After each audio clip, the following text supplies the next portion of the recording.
Hey everybody, welcome back to the channel. It's me here, Kevin the Ninja, at the Moto Dojo.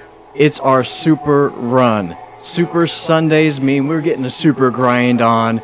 We're taking a break from our regular grind in Black Ops 7 multiplayer, from our Singularity grind, to do an awesome 16-mile Easter egg run here on Infinite Warfare Zombies. This is going to be insane. We're doing 16 miles while we burn through my favorite maps, I would say, out of the whole game. Zombies in Spaceland, Rave in the Redwoods, and finishing off with Shaolin Shuffle. It's going to be a really good run. I hope you guys are having just a fantastic weekend. We're going to finish up this weekend with this monster run, because we've earned it. Here on this channel, we do extreme things, because we're ninjas, and it's good to showcase this awesome game that I've loved and played throughout the years. I could say I've been playing this game for 10 years, not straight because we've been playing other Black Ops and whatnot, but I have to give it a tribute. So this run is going to be, I would say, leading up to our marathon run here, hopefully happening on July 18th, 19th, depending on the day. And this is just something that we need to do before we get super involved with our 20 miles and then 26-mile runs. So it's going to be a great run. I hope you guys, again, are working out with me. If you are, jump in. Let's get this. We're starting off this map, or this match, with Zombies in Spaceland, which is probably one of the easier maps out of the whole bunch. I feel like the Wonder Weapon is just truly overpowered, these phasers. And if we can do this while getting the gun out of the box, I think we're going to have a successful run. So let's kick it off here. Zombies in Spaceland. Here's the game. Infinite Warfare Zombies. Let me know if you guys have played this game. If not, maybe I inspire you to get into it. I would say it still has great replay value. You know, we have that director's cut mode activated. So it's going to be a fantastic run. Let's start it off here. I'm going to get this treadmill up to speed. I did put some oil in it, so we're going to have to just take a quick walk here in the first second or so. And we're going to time ourselves. We're looking at a good pace, 12.5 minute mile pace, and that'll help us kind of get familiar with our full marathon and kind of time that out, because our first stream, or excuse me, our first attempt with the full marathon happened in Black Ops 4 Zombies. I really feel like we could do this in Black Ops, on Infinite Warfare Zombies. I have to give them the tribute because, again, it's one of those games that I have just loved to come back to year after year, and now it seems like I'm here month after month. So we're going to keep this treadmill walking for a minute here just to get ourselves in the, just to cycle through that oil, and then we're going to see if we can just jump right in. We're hoping to do each of these maps in about 45 minutes and save an hour straight for Shaolin Shuffle, and maybe 15 minutes for the boss fight. So that hopefully will get us in 16 miles in 3 hours or less. We'll see if we can do it. And we'll see if this oil's feeling pretty good underneath my feet. And then we'll get running. Yeah, I think it feels pretty good. Awesome. Okay, let's get this going into a nice run. Yeah, I'll start it off at 9. See how that feels. Okay, start the workout. Make sure the HUD's syncing. There it goes. Let's do this. Zombies in Spaceland. Let's go. So this map, very, very fun map. Overall, I would say it's one of the easier maps in Infinite Warfare Zombies. It has a lot of space here in Spaceland. It has the best wonder weapon, like I was saying, the phasers. There's 4 different variants. We definitely love the head cutter. If we could pick that one up from the box, it's going to be my favorite. But really, once we have the fuses, which come built in, the fuses are for the projector room. Once we have that here in director's mode, right out of the start, we have all the opportunity of pack-a-punching it. So double pack-a-punching it makes any phaser way overpowered. So that's what's going to make the boss fight really easy for us. Here we are, just looking for different parts. Here for the SETI-COM. So let's get everything opened up here. We don't need to go back there for now. We just need to turn on the power in each of the stations to activate Pack-a-Punch. Right here. So here's one of the portals. Yeah. And what's great, man, Director's Cut is given to the warriors who have completed the super Easter egg on each of the maps. And, you know, we've killed Mephistopheles once. We've killed him twice. We're going for 3 times. So yeah, stay tuned for that. It's going to be an amazing stunt. We're going to do all 4 maps, ending with, 5 maps. How many maps are in this game?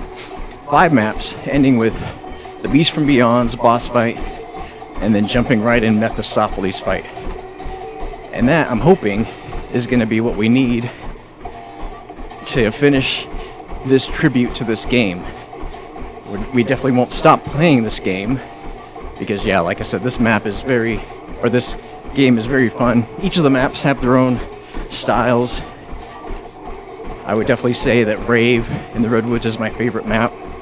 Spaceland is second best in my opinion. Because of the flow, because of how easy it is, it seems like there's always a place to circle. The side Easter eggs are really fun. Getting different toys from their little different souvenir collection vending machines here. All that's really cool. Alright, let's go get the calculator from the arcade. Yeah, even just sitting around the arcade is really fun. For me, I feel some nostalgia of all the 80s vibes. And this map has a lot of 80s music going on, if you could hear it. Which we've turned it off because, yeah, we don't want to get banned. Or copyright, rather. Alright, there's the calculator. But yeah, ideally, yeah, we gotta get some tickets from some of these arcades just to get the golden teeth. Well, we don't really need it, and if we get the... Now that I think about it, if we just hit the box... Yeah, let's just hit the box, really. Got 15 tickets, woohoo! Oh, some zombie. Some zombie. Zombie. So we go back into... Oh no, one more portal. One more.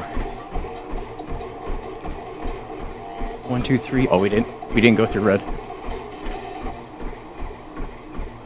Yeah, these are zombie in Spaceland. This park, really, if you were born in the 80s like me, you know, you had to have at least experienced in some part in your life going to a theme park with your family, hopefully. And it's just the best thing to have that type of nostalgia going. like to activate these guys here. We won't upgrade that just yet. Alright, let's go see where the box is here in Spaceland, Journey into Space. Oh, it might be underneath. Let's see. Oh no, it's hanging out right there. So we'll do that first, and then, since we already have the SETI-COM parts, we can find the Hoff. Well, let's test our luck. If we can get lucky and pull the gun right from the box, that'll save us a lot of time. If not, we can easily build it. That just means we have to spin a couple more rounds. Alright, DMR. We gotta get close to another wall by, just in case the next gun is the phaser. I don't want to have mule kick mess us up. Okay, cool. So here's a. We'll just pull that one from the wall now that we're thinking about it, just so it's ready to go. So we keep the Kendall 44s, their boss. Black Widow, we're gonna get rid of. Reaver, we're gonna save that for the Rat King boss fight. Because it shreds the Rat King for sure. Mauler, which is extremely overpowered. And we have the Sentinel variant, so that's going to be very fun. Howitzer, or the M18 Jack Attack. Let's do a couple more spins. See what we can get here. The axe. Wow, this is the first time I've gotten the axe on this map, which is fun as a melee, and I've used it in Rave. Okay, cool. So we're done with that box. We can go look for another one. Wow, it's a more than one hit kill. That's pretty cool. Alright, let's go look for the Hoff. Don't want to get messed up by those bumper cars. Give Hoff the part. Let's get into a run. Got to get that pace down. Starting off to a pretty good pace. Alright, here he is. Let's go ahead and give him that. Alright. So automatically, it's vibrating screen, which means we just need to look for the spots while we look for the box. Alright, looks like it's way in there. And we can look for spots to place this down. And really, with the Mauler, this thing is so overpowered, and it's already pack-a-punched. I don't think we're going to need to spend too much time getting the Kendalls upgraded until we're on the third lockdown phase for the SETI-COM. Or comms, I'm saying con. No one's conning me out of this. So there we go. Alright, so we're going to trade out the axe. Let me get these guys out of the way. No, not the Widowmaker. We'll just keep the axe for a second. Get some melee kills.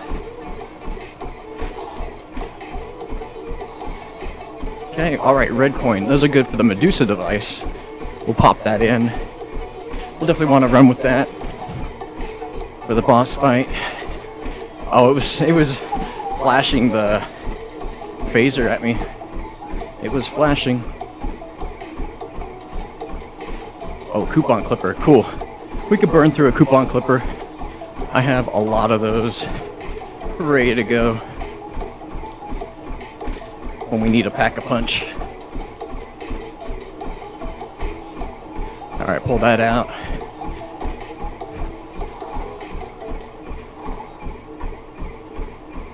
Nope. Okay, we're gonna need some more points after this. Alright, the box is not being nice to us this time. Which is fine. We'll come back and try it again here in a second. There we go.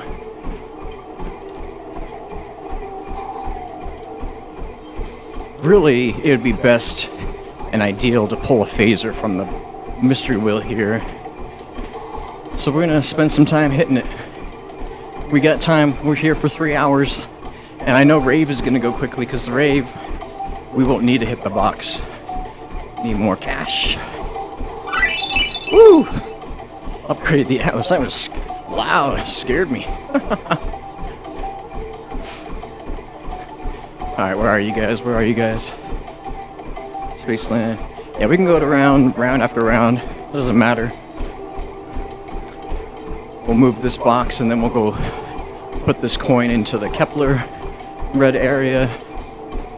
Get that Medusa device going. Just needs 3 reds for it.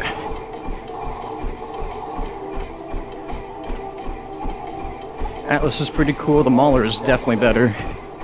Especially, you know, for the Mephistopheles boss fight. Okay. Got another hit.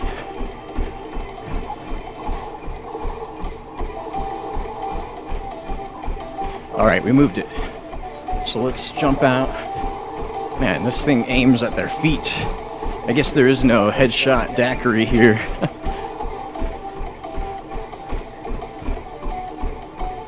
It's going to activate the portal, make this a little faster for us. And we'll search for the box. See where we are. Okay, we're right here. Cool. Put the coin in. And if we need to, we'll try building the phasers manually. But I don't really need to, like I said. Usually this box is really nice. But today it's not being so nice. And we're definitely not speedrunners on this channel. Oh, no. Not speedrunners at all. There's plenty of other guys that do these maps way faster than I do. We're not about speedruns on this channel. We're definitely about long, hard, grueling workouts. That's what builds ninjas. Oh, man. I'm gonna hold on to the Atlas for a second. We'll go to around 20, it doesn't matter. They'll save us points. Save us a lot of points.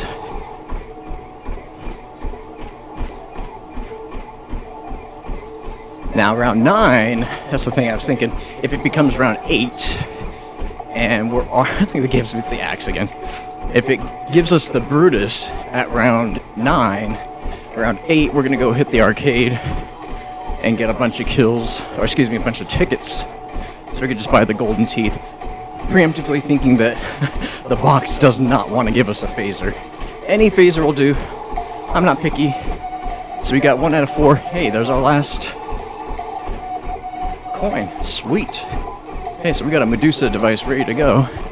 And preemptively, again thinking in my mind that this game is gonna rob us, we're going to set up for the meat grinder, head cutter. Meat grinder? What's the original one called? That's it upgraded.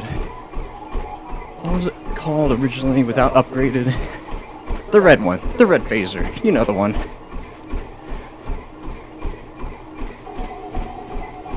Cool. 1 mile done.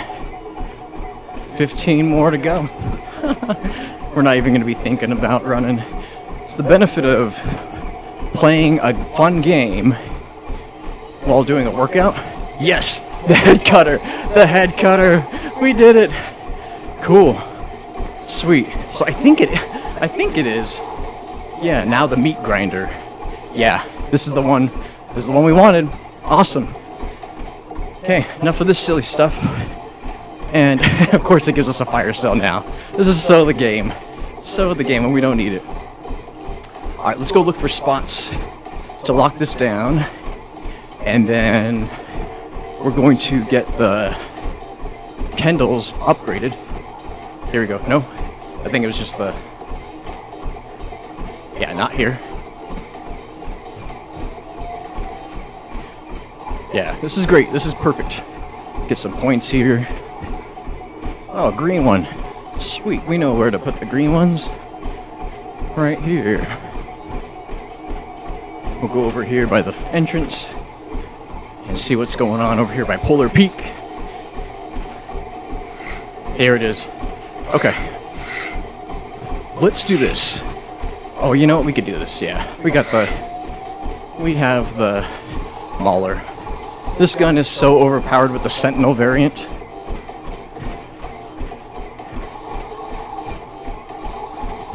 The Sentinel variant creates 5, can't really see it as I'm shooting here, 5 shots in a vertical path. And so you're basically guaranteed to nuke them as long as you're hitting them in the torso area. It'll probably hit a headshot. And so yeah, this first lockdown is going to be easy. We're just going to use it to... Oh, we don't get points. I was going to say we get points. If these lockdowns gave you points, yeah, they'd be way easy. Hey, cash. All right. Yeah, but this first challenge easy. First lockdown, SETI-COM lockdown. Second one's a little harder. See, we're almost done. Third one is where you have to use all your ammo. And yeah. Okay, there it is. There it is. Okay, got the part, got the ammo, and another green. Frag grenades, we're fine. Alright, let's put this coin in. Gotta flip around. We don't need tickets. We don't need to wait for Brutus, even though the next round will be a Brutus round. We'll definitely use Coupon Clipper, though. Pretty sure that's gonna help us out. We'll use it also in Shaolin. Because for some reason, Shaolin, you burn in a lot of points running around. And, oh, we might not get the sword. I know last time we got the sword, and it filled a spot for our gun. And then we got the Mauler. And then we went down, we lost the Mauler. And I felt like, you know what, there's no point spending 10 grand on the sword when it jeopardizes one of our spots or slots for our pistols or the Reaver. Really, it's all about just running with the Reaver and the Kendall. Once you have those, you're golden. Alright, let's get some points. Let's get some points. This thing just shreds them instantly. I know it's Pack-a-Punch too, so it's pretty awesome.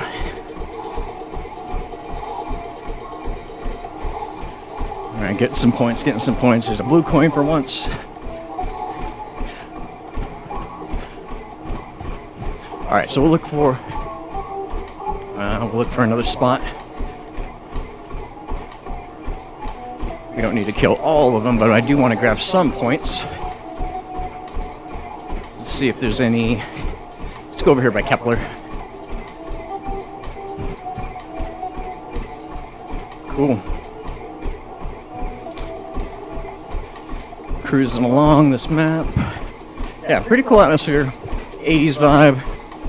Has a nice color to it all. Of course, the phasers. I want to say the phasers are better than the ray gun, you know, over in Black Ops. But I can't really say that.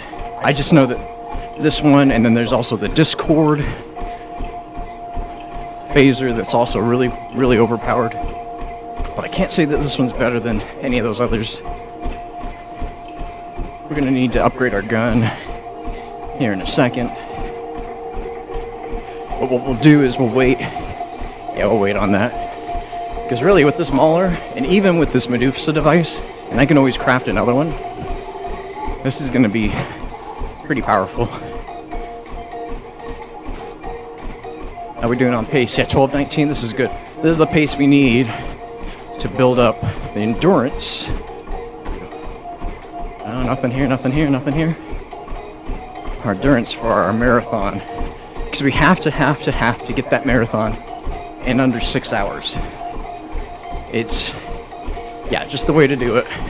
Can't really call yourself a marathon runner if you're doing a marathon over 6 hours. That's kind of like this golden standard of all of the, you know, professional marathons or ones you have to sign up for. They give you those cute little medals. We don't need a medal. I mean, we got so many gold medals and trophies from martial arts. We don't need anything like that. All we need is to know up here that we can do it. Yeah, and that's it. Alright. Another red one. Man, it's not over here either. Darn it. Darn it. Where's that last spot? It's probably downstairs. It's downstairs. It's waiting for us.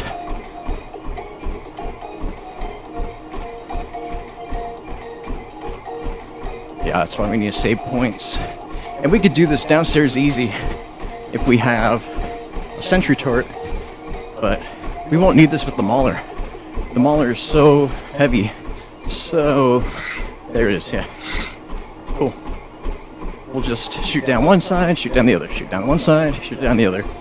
Maybe use our grenade if it becomes kind of sketchy. But yeah, I just basically have to tap, and boom. They're done.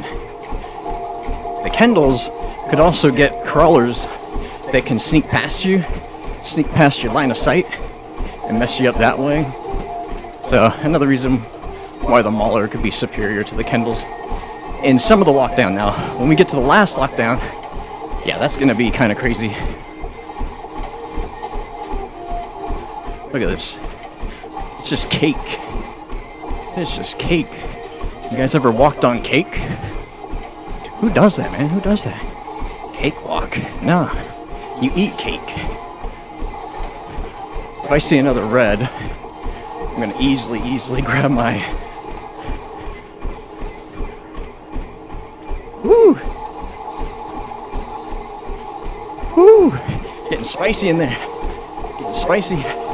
Getting spicy. Don't let us go down. We're not going down. We got 17 seconds on this.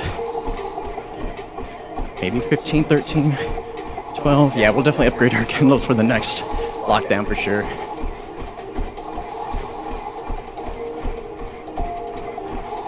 There we go. And we're done. We got it. Cake. Told you. It's just like walking on cake. Who walks on cake? It's so weird. Okay.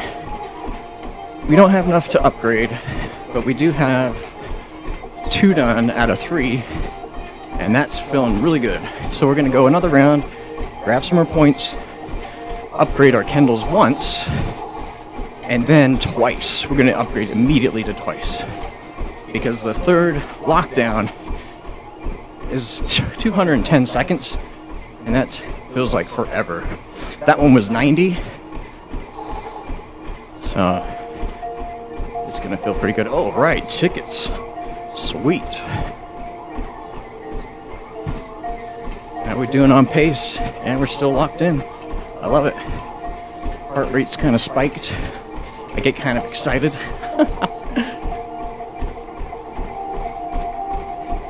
I do like that under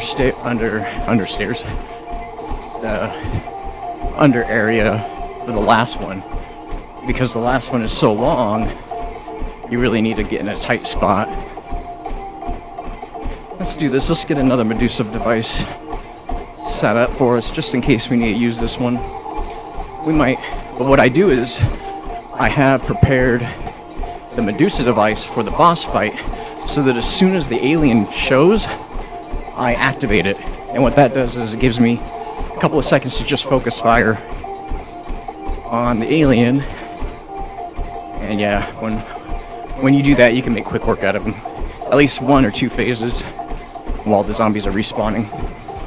Okay, so we have now upgraded the Kendalls once. We're going to activate Coupon Clipper for the second. And boom. So we're automatically ready with all of our weapons. Truly, we just need the head cutter. I guess I didn't get the meat grinder. I got the head cutter. It turns into the guillotine, which is fine. We just need a phaser for the boss fight. Alright, we did that one. But yeah, this Mauler Sentinel is only upgraded once, and it's amazing. It is only round 9. Alright, it's not here. Oh, we got a blue one. Sweet. Blue one's a sentry turret, so we could use that for the next challenge. But I don't want to give up the Medusa device just yet.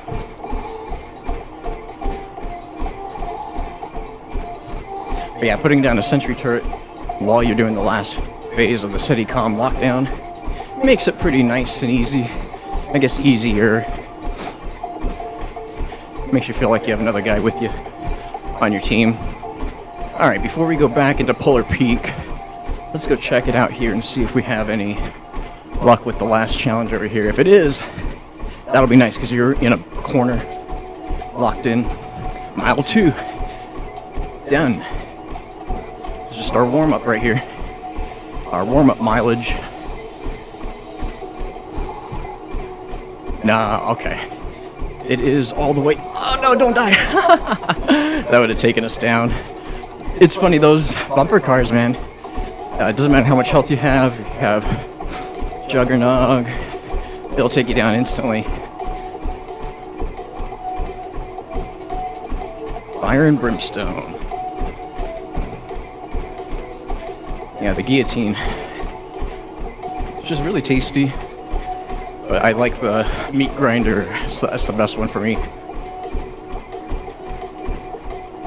But yeah, that saves us from having to do a Brutus round, maybe. We did pass around, right? 7, 8, 9, yeah. We did pass around.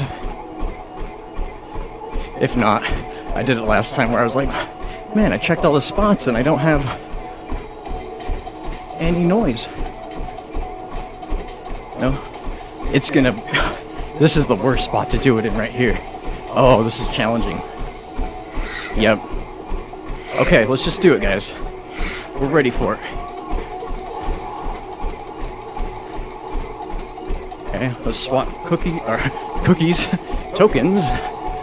You tell I work in technology, huh? A cookie and a token. Kind of the same thing, right? Yeah, this is the hardest one out of all of them.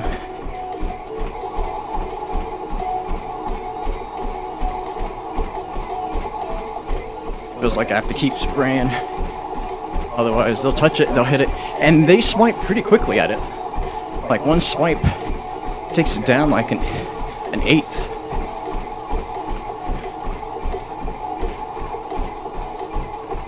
Maybe it wasn't 210 seconds. I think it's more like 120 seconds. So like 2 minutes. The first one was 1 minute, second one was 1.5 minutes. Oh, sweet ammo. Cool. Okay, as soon as that's done, we'll bust out the phaser.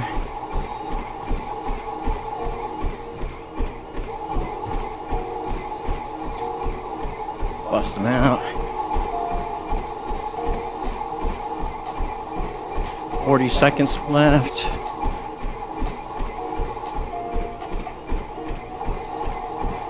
$30 left here in a second. Okay, just switch over to the head cutter.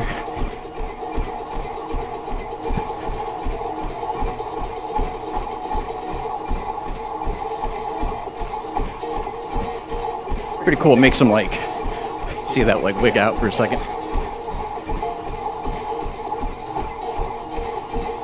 Come on, just 10 more seconds. Not let these guys get us. Or the thing. Come on. Oh no, they're gonna destroy it. Come on. Yeah, there we go. Fantastic. Whew. Alright, we are done. So now we go ahead and grab the Hoff, wherever he is, and we will get on our way. And we'll probably go for... No, we don't need a pack-a-punch. We're already max pack-a-punch. We have our Medusa device. Let's go see if he's over here.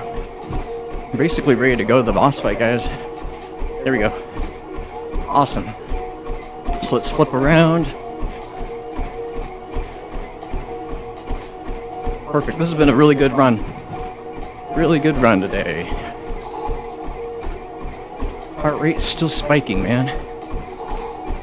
You know, I did have a lot of caffeine this morning, not gonna lie. A lot of caffeine, a lot of electrolytes. And I gotta remember my timing. As soon as we hit 45 minutes, we're gonna have to grab more electrolytes. And maybe possibly one of our honey gel packets. We're doing the honey gel today. We're not in ketosis, so we definitely need some help with our glycogen reserves.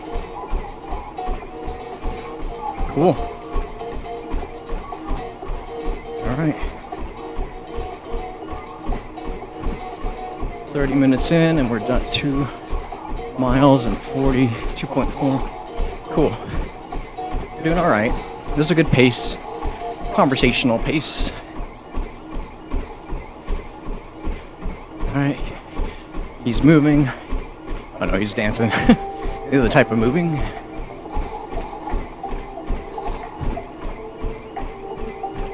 Also got it nice and cool in my room. It's like 75 degrees as opposed to 85 that it was last time. Yeah. Gotta stay cool. Man, it's just giving us red ones today. Fantastic. It really wants us to use the meat grinder. I'm like, nah, I'm fine. I'm fine.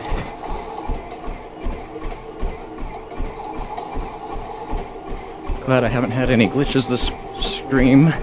Usually my camera's been wigging out.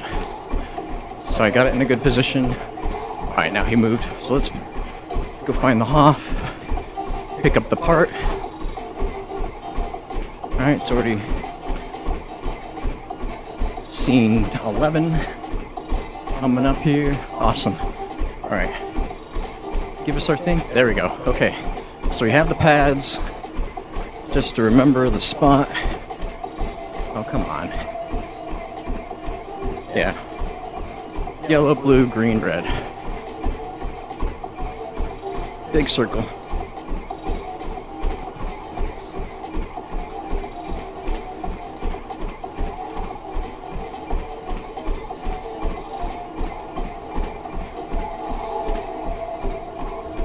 Cool. And then we go ahead and hit it when we're ready. We'll do it here at the end of the round. So much ammo on this. Okay, there's the Brutus. Look at this, and we instantly take his helmet off with like 2 seconds. 2 seconds. Pretty powerful gun. This Mauler is insanely good. Insanely good. Another double cash. Now that I'm done buying everything, and I use my... Alright, let's get this going. See what it flashes at us here. Yellow, red, blue, green. Yellow, red, blue, green. Yellow, red, blue, green. Easy. Yellow, red, blue, and green. Cool. Pretty cake. Not hard at all. This is the spot to really camp out.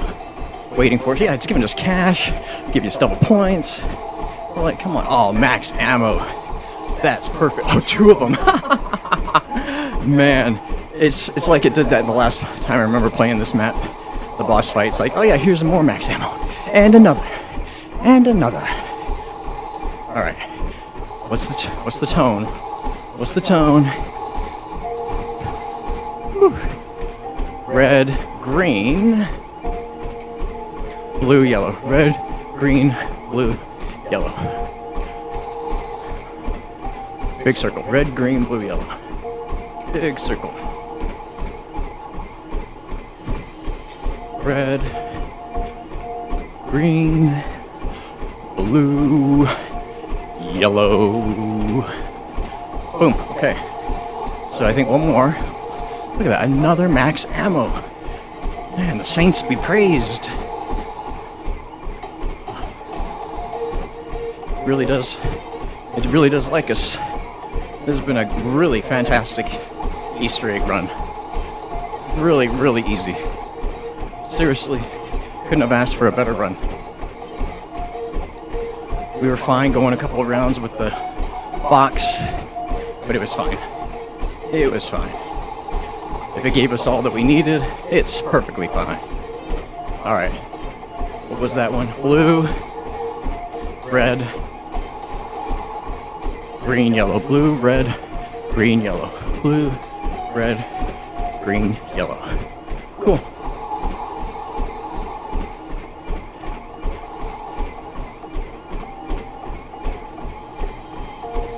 Blue,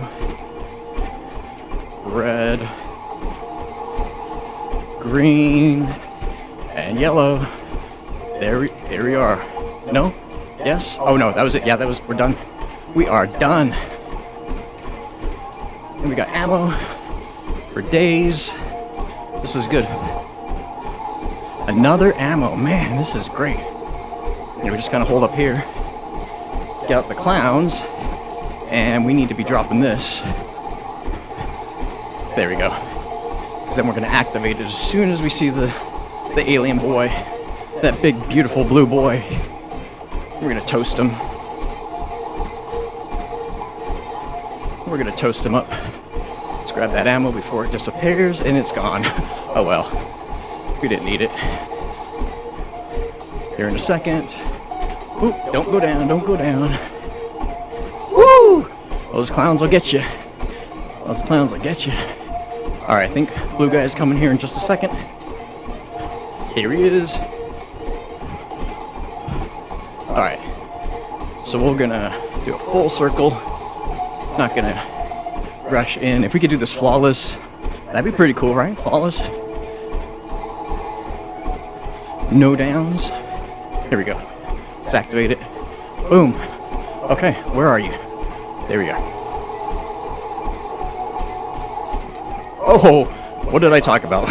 Getting cocky, going down. That's right, we lost the mauler. But like I placed my weapons in the right order, we don't need the mauler. We're not going to need it. We do have a reanimated, but we'll use that if we go down a couple more times. Which we shouldn't. We shouldn't. Got some up and atoms. We're up and up.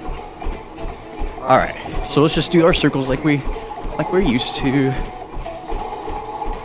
Okay. Oh gosh. Get out of my way, guys. There we go. Got him. There's one. Cool. Alright, where are you, buddy? Where are you, buddy? He's over there. Yep. Okay, 3 miles down. 3 miles down. Really, it's just going this figure 8. This double helix, I call it. Yeah. Because then the zombies won't be behind you. And the guy, he spawns every 4 locations in the same spot. So he's gonna come here for a second. Oh no, he's up there. Oh, he's down there. Okay, so he switched it up. And now he does like a long shot. Boom. Look at this, how easy it is with the upgraded guns. The double pack-a-punched gun. Because that's what's needed to shoot down the UFO. Here we go, here we go. I think I phased him. Oh, sweet. Even better, a nuke.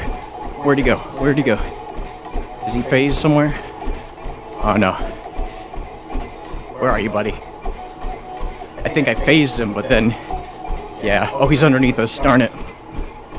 Let's get some more ammo.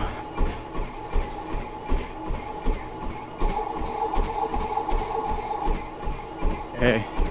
And he'll go downstairs. Yep. He has to reload. Sweet. Okay, he's up here somewhere. And there he is. Okay. This will be the last time we have to knock a fuse off his back. And it's better with 2 guns. Like, really, it feels so much better running with 2 guns.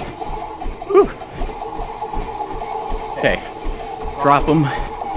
Drop him. There we go. So that's the last fuse. Now we get to just rip them up. Keep missing out on those max ammos, guys. That's not cool. We could use one of those here in a second. Cash. We don't need cash. We need ammo. And, oh, cool. See, the saints be praised. There's our max ammo. Sweet. Okay. So we just focus on getting some space so we can mess them up all over the place. There we go. There we go. He's going down. You're going down, buddy. Yeah, there he is. There he is. Yeah, we did it. We got him. Look at him go. Awesome. Okay. So now, we just need to shoot these guys. If I can stay alive. kind of tricky getting down here and crowd control here. Oh my gosh, get out of my way, guys. One more circle, one more. To get this last one, and then we lure that UFO over into the... Oh man, come on. Oh yeah, I forget the UFO could damage you greatly. Do a great amount of damage. It opened up the rest of the map. You can see I can access now all the stations. But the thing is, we already have the fuses. We just need to not go down. This would have been almost flawless. Oh, it was almost flawless. Okay, here we go. So now we get the UFO over here. Oh, he's already over there. Let's get him. Let's get him. Yeah, there it is. There it is. We did it. There it is. Taking him down. That's it. That's it. It's over, boys. It's over. We cleansed the park of the alien threat. Woo! We did it. That's it. Soul key. Done. Awesome. And we got the fuses. And we got the talisman. Nice. We did it, guys. We did it. Let's go back. Oh, let's not die. Sweet. So that's it. Access the projector room. We can put in the fuses that are already there. But that's it, guys. We did it. Happy to say that was a good completion. Okay, next map. Next map. So we are done. And I played as the Hoff to skip the exit. Because normally, once you do that, you get teleported back in the room and all that. But we'll save that for our super Easter egg run. But we are done with zombies in Spaceland, guys. That's it. That's a wrap. So now, we're going to just shoot off a victory flare. Nice. And boom, look at that. Wow. Pretty cool. Okay, done. Let's end it. How long was that? Hey, 42 minutes. Under our 45, like we said. Nice. I like it. Done. And we're right at our 5K. So 5K for that. Done. Let's grab some electrolytes here.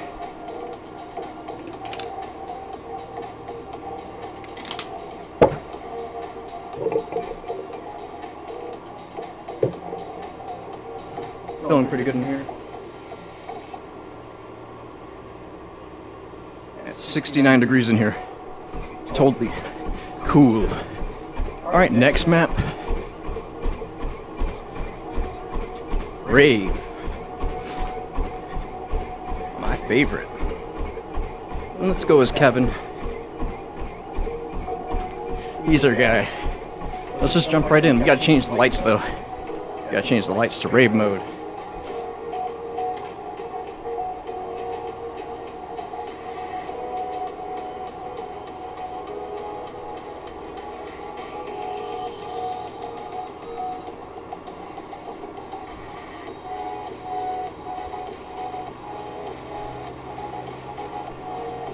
Sweet, that was pretty good.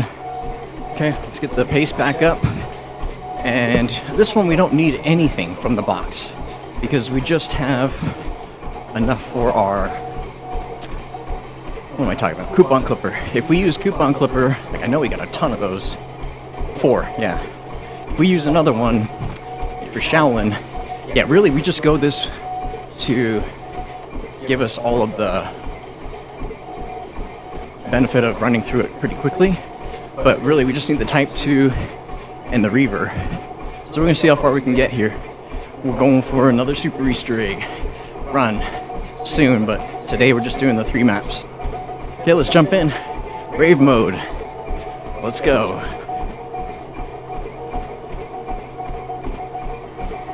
Feeling good. My legs are feeling awesome. I taped my toes, taped my ankles. The Rave is a very important map. For me, it has the best elements. I love the forests, I love the rave scene. The music in this is all 90s, and I love it because, yeah, I'm a 90s kid. So let's get going. We're gonna buy this from the Banshee right out of the bat here. That's gonna help us take down some zombies' legs. But as you saw, this is the first map that doesn't have a weapon loadout right as you go. I mean, yeah, you have your melee, but it doesn't have a weapon given to you right off the bat. Why? Well, I dare say it's something around the lines of this map and the elements you're in. You kind of feel like you're as, naked, so to speak, in the woods, which I talk about the maps being a physical anatomical representation of your mind. So this map, it's in the Redwoods and the forests. The forests are easily synonymous to your mind. Your mind is just like the woods. The woods are the constructs of your mind, or the barriers of your mind, so to speak.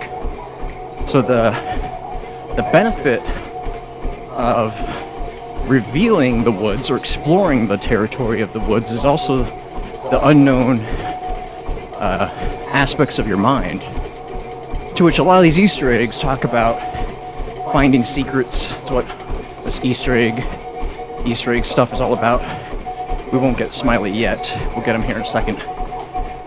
They talk a lot about how the mind is accessed by learning a couple of secrets. So on this channel, we talk a lot about looking at ways of improving your mind, really healing the mind, so that you can benefit your overall human experience. One of the ways is fasting. Let's talk about fasting real quick. A lot of times, people can say fasting is, a form of starvation. It's something you shouldn't do because you should never let the body go hungry, so to speak. And I'm missing a part. Yeah, I'm missing a part.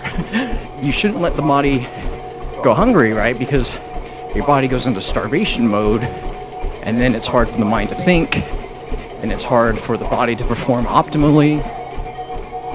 But I dare say, through much practice, it is better to eat less, because the mind suffers a lot with continuous eating of, I would say, an often frequent meal schedule. The body doesn't need to have that much replenishment of fuel, which eating does. When you're eating, don't look at eating as giving you energy. Now, I say that with these quick carbs that I have readily available. I'm going to chow down on here in a minute. Now, those are sugar carbs that I can help replenish, because, yeah, as you're doing these long runs, more than 45 minutes, your body is rapidly consuming all of your energy reserves. Notice I said energy reserves and not last meal. We talked a lot about being fat adapted and having metabolic flexibility.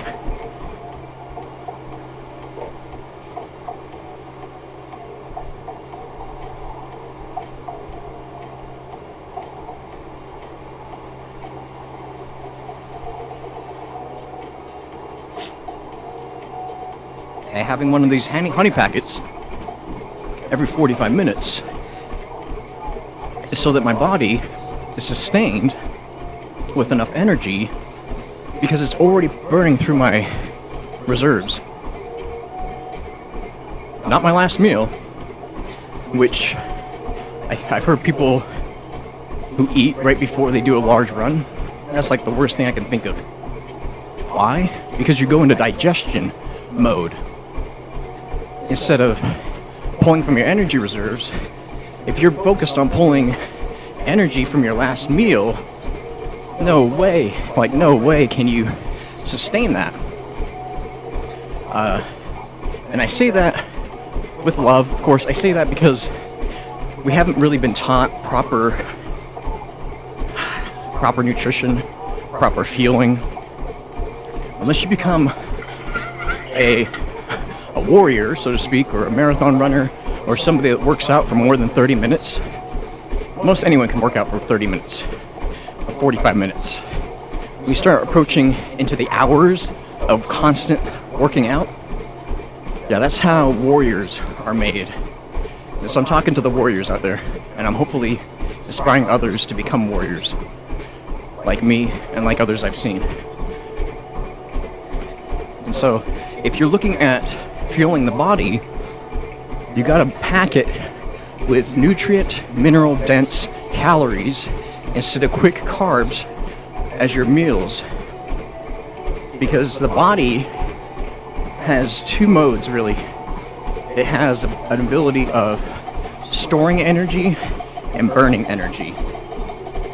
And every time we eat, we should be fueling our body's reserves. We should be packing them with enough energy that they can sustain a long workout.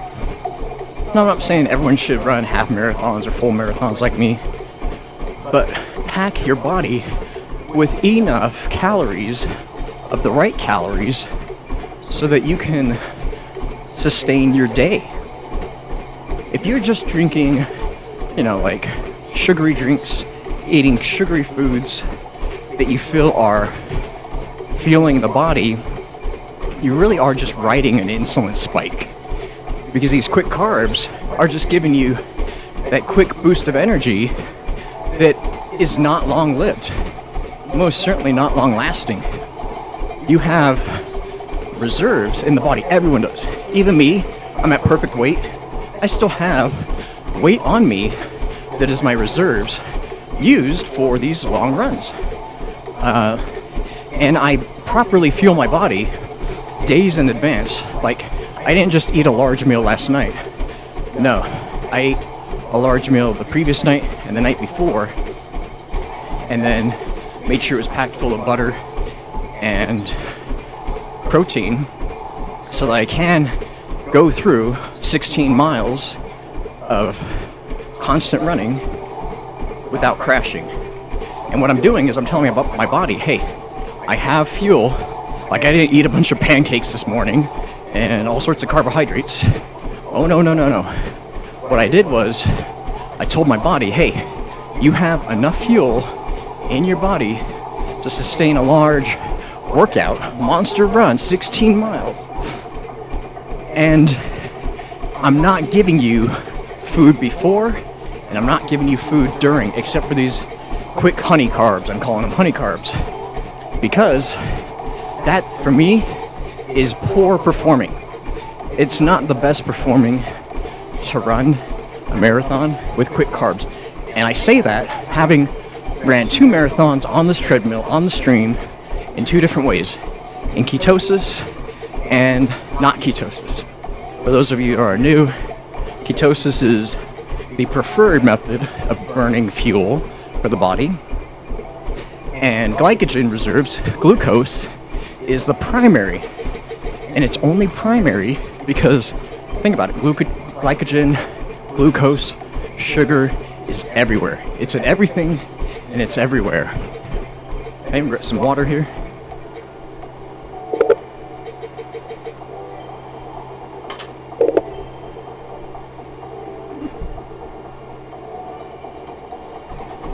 Had to wash down some of that honey. Whew.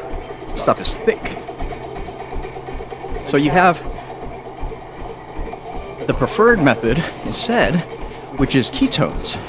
Preferred because, think about it this way, our ancestors, and this is good because this is an ancient map in my opinion, we're here at this island, which is probably an ancient ritual site for the natives, the totems and everything. Really, really cool place. And the natives didn't have a refrigerator, they didn't have a microwave, they didn't have a method of quickly accessing food. No, they had to store it. And I'm not just talking about in a rucksack, buried in the ground where it's cool, or dehydrating strips of venison or meat, and then using that as like jerky. Yeah, they did that. But what they were doing was building reserves on their body. So fat was highly desirable for the natives simply because that was their preferred method of burning fuel for energy. So we think about it, in fact, I'm going to do this right now. We think about it, the body cannot go through a long workout if you're not constantly fueling the body using the primary way of burning fuel for energy, which is our lovely sugar-induced or glycogen glucose method. Back then, they had to utilize their energy reserves in the form of fat. What that did for them was enable them to outrun their prey. Think about it. You and this tribe, anywhere, in Africa, the Americas, wherever, you had a tribe where the hunter-gatherers would have to basically outrun their prey every day or every other day in order to eat. Otherwise, their tribe would cease to exist. And how did they do that without a refrigerator? How do they do that without, these honey gel sugar packets that I'm sucking on? Well, they built fat reserves, their energy reserves, that then allowed them. Here I am preying on a frog, preying on a toad. Prey has a dual meaning. Preying is also consuming. That's just a little tidbit there. Little hack. Cool. Alright, so we have this ready to go. Just wanted to get that out of the way. This helps you run on water. So you're preying on toads. Essentially, I love the fairy aspect here too. I love fairies. So the natives would have to use their energy reserves to outrun their prey to gain enough food to sustain their tribe and ultimately their next run. And I've heard, the people in Africa that had to travel, super far, super long distances just to outrun their prey. And sometimes they were like half marathons. Can you imagine running a half marathon just to, fuel your family? Get enough food or take down one deer. Which I'm vegetarian, it would have to be a point of starvation where it would kill an animal for food. But the process of that is ketones, and it's going into ketosis. Alright, so what are we doing here? Still round one, can you believe it?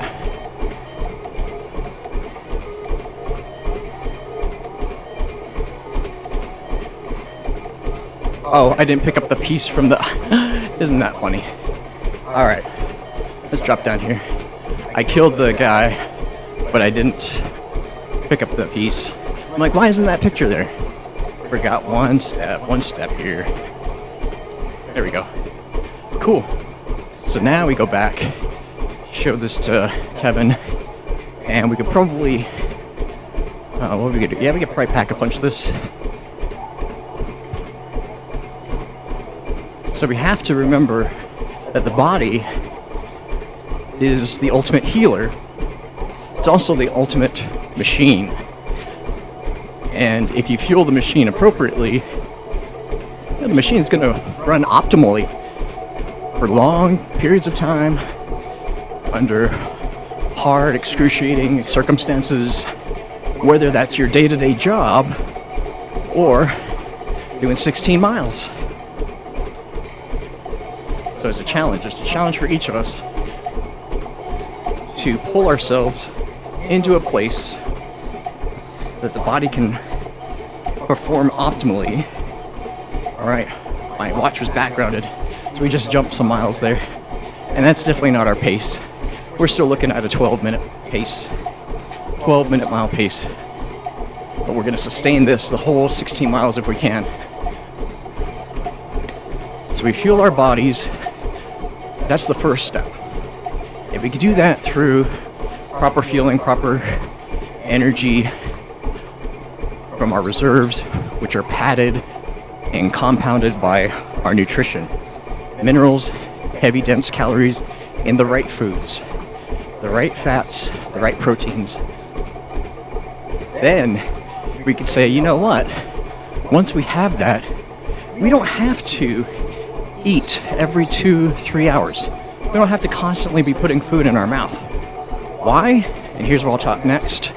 This is another point of our three-pointed triangle, which is autophagy. So autophagy comes from periods of time when the body isn't consuming and digesting food. Every time we eat, it tasks the body in having to digest and also to build up insulin in order to process the food.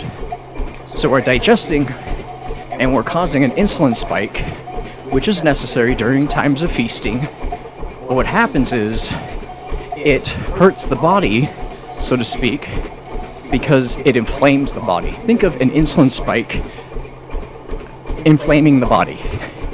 Everyone knows what inflammation is. That's why we have NSAIDs, or drugs that lower and reduce inflammation. What we do, I forgot the part. What we do is lower and decrease the amount of insulin spikes, which help us in our ultimate overall health. If we are constantly spiking the body with insulin, aka eating every 2.5-3 hours, think about what that is doing to your body overall. It's inflaming you, and gosh, don't you hear from just about everybody? Maybe you've said it yourself. I wake up sore. I wake up and it feels like my joints are tight and my muscles are, inflamed. And, and it takes a while to wake up. It takes a while to get the body moving. That comes from eating way too much sugar and carbohydrates, especially during the night. Okay, 5 miles done. And it's unfortunate because that's all we've been taught. 3 meals a day with snacks, and don't forget dessert. You've earned it, right? You've earned dessert. Have we earned the right for an insulin spike, especially that's going to harm us the next morning when we have to get up and do something important? Is it truly important for us to have that bit of sugar that's going to cost and wreak havoc on our joints? It's going to cost our performance and wreak havoc on our joints? I dare say no. It's an unpopular opinion.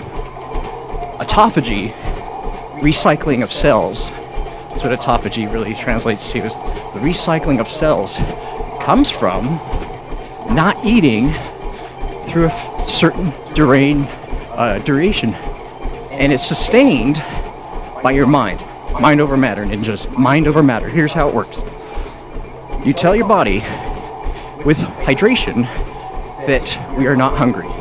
Most of the time that we are experiencing hunger pains, all it is the body saying, I'm thirsty. Most of the time. I would say 90% of the time, the body's saying, I'm thirsty. Because 90% of us are dehydrated. Here's how I know. Most people aren't going to the restroom every hour and a half, 2 hours. It's hard, right? Sometimes your job doesn't allow you to visit the restroom every hour and a half, 2 hours. And so people will instead not want to drink so much water because they say, well, if I drink more water, I have to use the restroom more. It's the point. Back in the day, and I'm talking about, when we're descendants of the trees, living in the trees, so to speak, we ate fruits, not really for the sugar or the minerals within them, the vitamin C, yes, but for the water. Because they knew, hey, if I was getting water, and water is a precious economy, it might be a currency, precious commodity, that the body knew if I was running low on water, I would die quickly. As opposed to food. If I was running low on food, well, that just means I'm fasting, you know? It just means I'm doing an involuntary fast back then. But now, where food is ever present, no, we're not starving. We are nowhere near starving. And I dare say even some of those poor kids in Africa we see are hitting the levels of starvation that we in America never see. So when you're hungry, you're not starving. You're probably just thirsty. So go drink 8 to 10 ounces of water, wait 15 minutes, and then drink more. And by the end of that half hour, you might say to yourself, you know, I wasn't hungry, I was just thirsty. So hydrating the body is super crucial, super important. Because why? That's going to stop your cravings. So let's talk about the gut. The gut health is super important because the gut is what tells our brain. It sends these little signals saying, hey, I have this craving for sugar. I have this craving for carbs. You know, I have this craving for salt even, which is different. We'll talk about salt here in a second. So our brain recognizes that, hey, we have, you know, this amazing, let's go in the theater, let's pack a bunch of this. We have this amazing ability of changing our minds from healing our gut, and we do that with one, fasting, like we've been talking about, which leads to autophagy, recycling of cells, which means our body's repairing better, not from eating food. Yeah, you're replenishing your fat reserves and protein to help your muscles regain the ability of repair, but that's it. Once we do that, your body's like, okay, now I can replenish my salts, my minerals, and I'm good. And as long as you have vitamin C, then the body is performing pretty optimal. What happens is the mind is sent these signals saying, hey, I could use some sugar. That's why in an office setting, you know, everyone has sugar on their desk.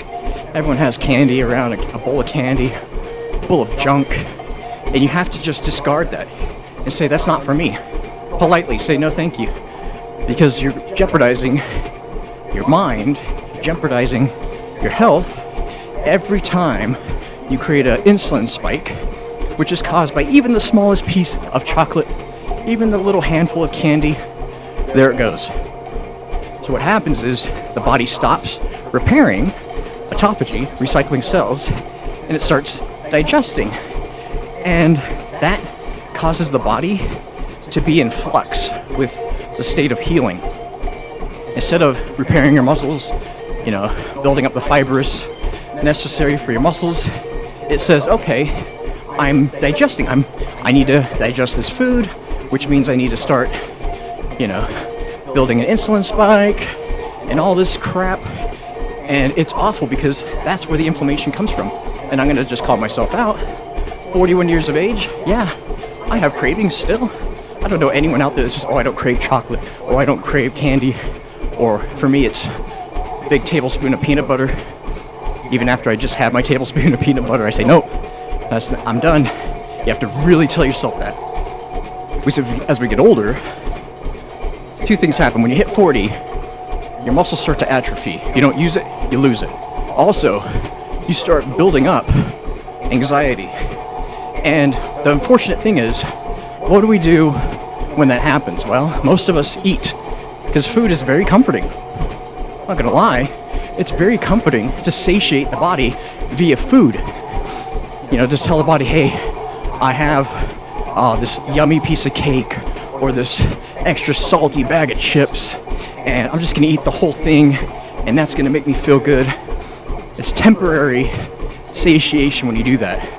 The body's temporarily going through a pleasure state to slightly adjust your mode of thinking and your emotional well-being. Your body's saying, okay, I'm being patted with food.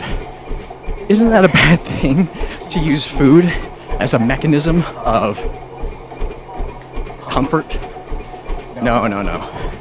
It's awful when that happens. It's truly awful. But instead, we need to say, comfort comes from being satiated. The root cause, go to the satiation which comes from fat. So here's the kicker. Everybody, for some reason or another, has a fear of fat, and it's because of, I dare say, the food industry. The food industry says, boy, fat is bad for you because if you eat fat, you store fat. They're wrong.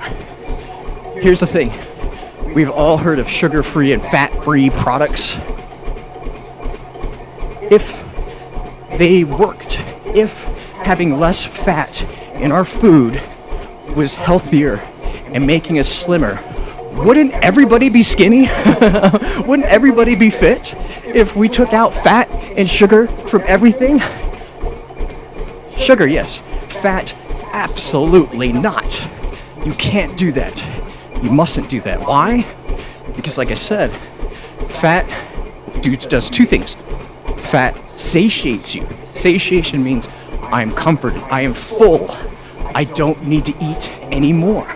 I have enough reserves that I'm now built up.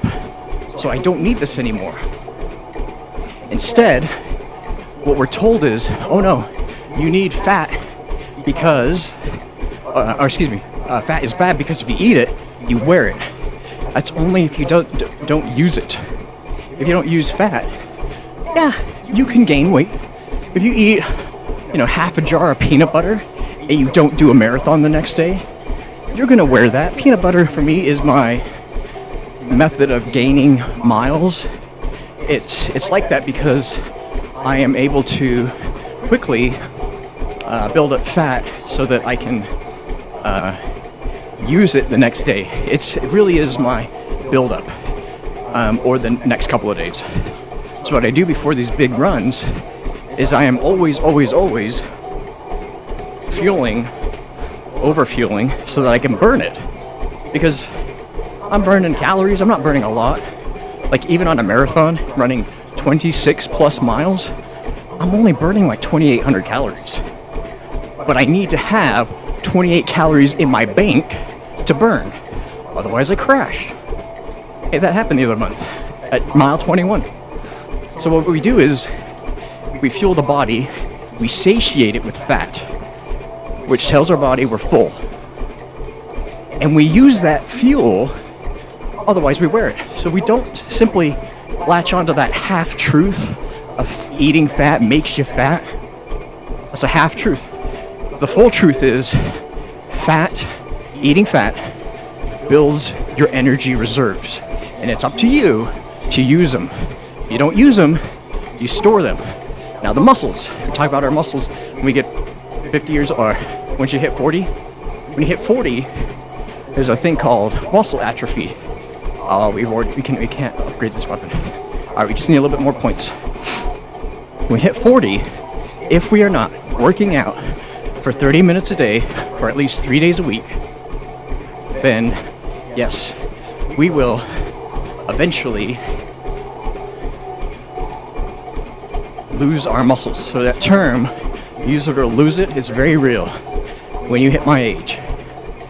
And people say, as you get older, you start having less energy. We could talk a little bit about what we just did with building up our energy reserves by eating the right food instead of coping with the wrong foods, using the wrong foods as a comfort blanket. We get smarter when we get older, we should. And becoming smarter means you're also healthier because you know what to eat and what not to eat. If you're eating junk, you're gonna feel like junk. That's just it. If you eat a ton of broccoli, like I did last night, with butter and healthy fats, then yeah, you're gonna feel great. You're gonna wake up saying, yeah, I feel really good. I could run 16 miles.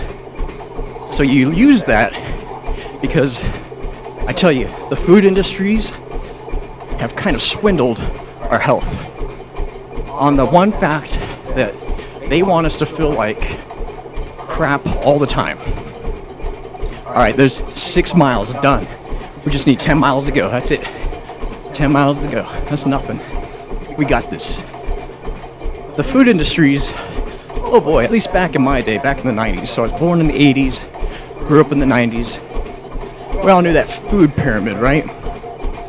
Food pyramid was not just from the AMA, the American Health Association, but it was co-conspired by the food companies, Nabisco, Kellogg's, I could go on and on. They got together and saying, you know what the body really needs, and this is no scientific evidence that they had, they're food companies. What do they know about health science? Food companies telling us what to put in our bodies. Why? Because they were making it. Of course they're going to say, eat our cereal, fortified cereal, the sugary junk loaded with carbohydrates. That's what the body needs first thing in the morning. I always talk about breaking the fast. Breakfast is the most important meal of the day.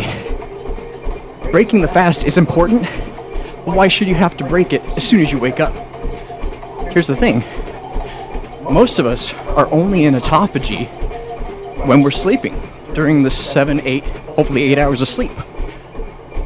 That's the only time that we're not sending the body food and we're not digesting it. So the body is able to get to a state of autophagy quicker when we're not awake. That's kind of funny, isn't it? The body is like only telling us, hey, we can only get to a state of healing optimally if the darn monkey brain isn't awake. I say that because I have a monkey mind too, myself. And so Kellogg and Nabisco and all these great companies, Nestle and all these food companies got together and they said, you know what, we could tell the people what to eat and they're just going to have to eat it because we're in partnership with the American Medical Association and we're telling doctors, hey, you can get kickbacks by advertising this food pyramid. Let's come up with this together. So what they do is, oh boy, they swindled us. They built this Illuminati food pyramid. It was, in my opinion, upside down. You're like, what? What are you talking about? Yeah. What was the base layer of that pyramid? Carbohydrates, pastas, rice, grain, potatoes, bread, gluten, all this crap. But they didn't just put it there at the bottom. They told you to eat 12 to 14 servings a day of that crap. And then you get on top of that, then you have your fiber, your vegetables, and then they even said fruits, and fruits were equatable to vegetables. Wrong again. Instead, and then at the top there was dairy, milk, cheese, yogurt, dairy, and at the top, the very top, they put fats and oils with sugar. Another wrong thing to do. I say it's upside down for this reason. Grains, carbohydrates, glucose should be at the top, the very tip. You should only eat this much. The bottom should be your fats, your healthy oils, your proteins from good sources. And then another, like on the side of it, and then on the layer on top, it's your vegetables, your fiber, your healthy broccoli, cauliflower, and all that. Yeah. So here's the thing. They kind of swindled us because they made us think that we needed all these carbohydrates. And they said, hey, a good way of getting carbohydrates is right in the first thing you do in the morning. Wake up and eat a big bowl of sugary crap cereal and load it up with sugary milk. You know how milk has sugar in it? For crying out loud, they put in sugar in everything. You put sugar in milk? What the heck is wrong with you? You gotta be, we were fooled. We were fooled. But we're fools no longer. As we get older, we understand how the body really works. And we look to only giving what the body needs. Everything else is that little tip. You want a little bit of sugar here, you get a little bit of dessert every now and again, that's okay. You have it every night, that's not okay. You're stressed out, you have a lot of work stress, life stress, you know, what we all go through. Yeah, don't use food as a coping mechanism. Don't use food to help you handle that. In fact, I say, when you're having a stressful day, when you're under a lot of pressure, that is the worst time to eat unhealthy because the body needs nutrition. The body's going to need like a super amount of nutrition to replenish the body into a better way of thinking. If you're thinking about oh, you know, I can't wait to eat that cake I got in my fridge, or I can't wait to have some sugar after this meeting or whatever I'm in. You know, that's bad because you're not going to be feeling good after that sugar crash. And yeah, it's a sugar crash you're going to go through. All right, let's see if we can do this without going down again. I get too caught up in my passion, which is not just working out, but it's also telling the mind what it needs. And what we need to do is just focus. We'll just focus here. I was gonna put Pop Reanimated, but it's too late now. Alright, let's do this. Let's get these kills.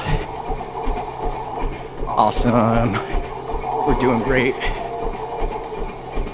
We're doing just fine.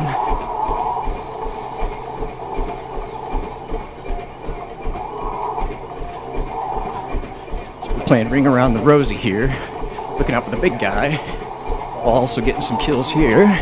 Oh, that thing's going down. No. Alright, we'll focus on this one first. We're almost there with it. Yeah. You have to do these in a certain time, otherwise they reset. And yeah, taking that down definitely didn't help. It didn't help us. Alright, let's get these kills down. Then we'll talk more health. It's a good challenge. Okay, we're almost there. We are almost there. We're doing great.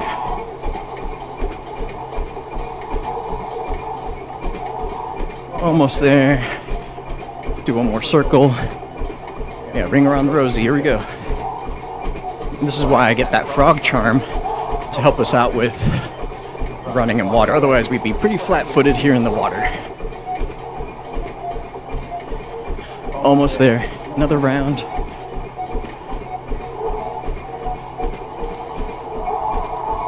There we go. There we go.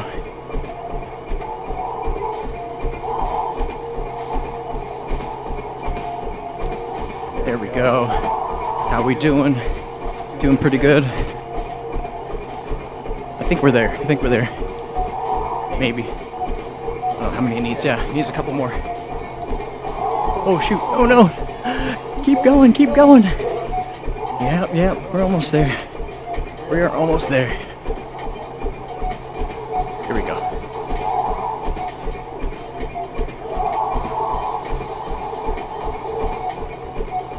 Cool. Alright, low on ammo. There should be a max ammo for us here in a second. Should be. We'll see. Okay, let's go. Now that that thing is almost lit, go one more round here. I'm gonna drop a grenade on him. That'll help. 1, 2, 3, go. And then one over there. Cool, that might get some kills here. Alright, we're done with that. Let's get this one going. We didn't bring any max ammo cards with us. That's alright. That's alright. We'll get it the old-fashioned way.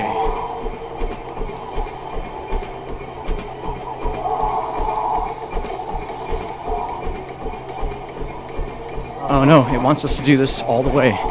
So it still isn't lit? Man, it feels like it is.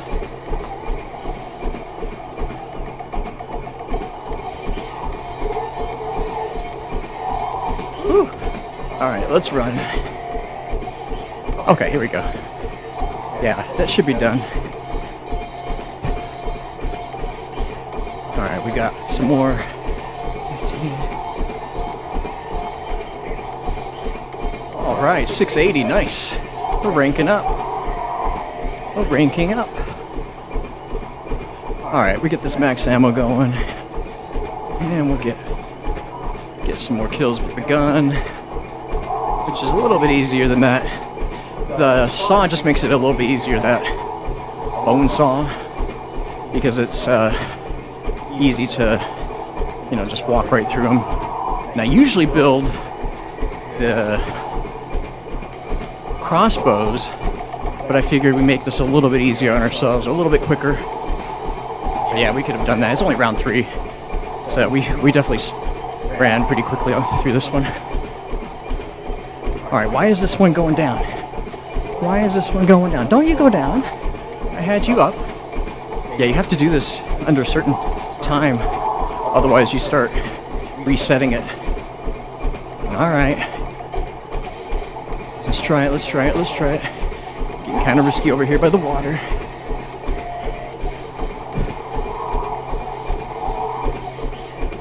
Here we go. Here we go.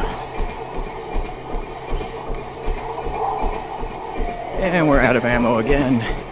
We really, really, really need to get this one in the air. There we go. There we go. Cool. Now, we should have... Yeah, it should have shot down somewhere. Right? There we go. Right? Somewhere. Now I still need kills over here. My goodness.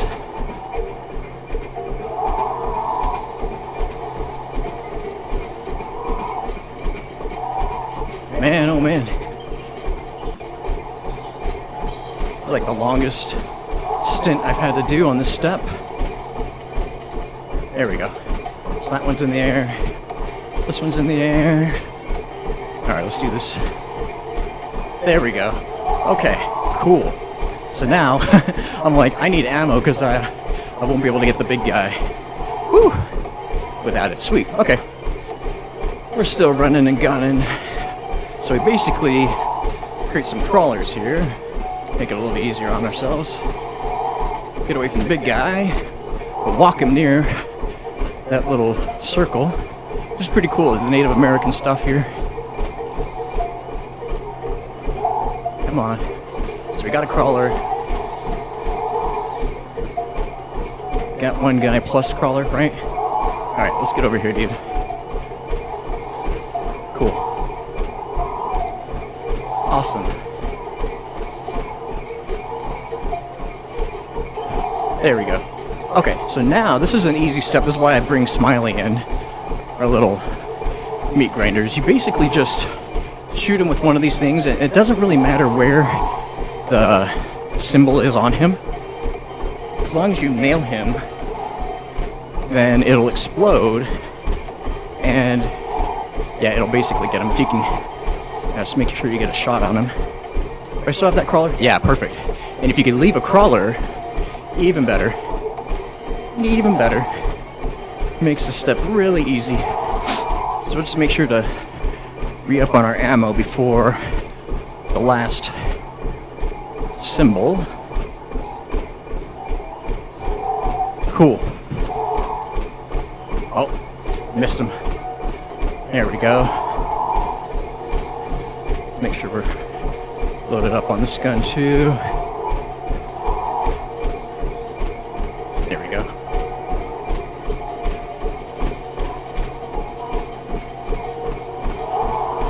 Missed him again.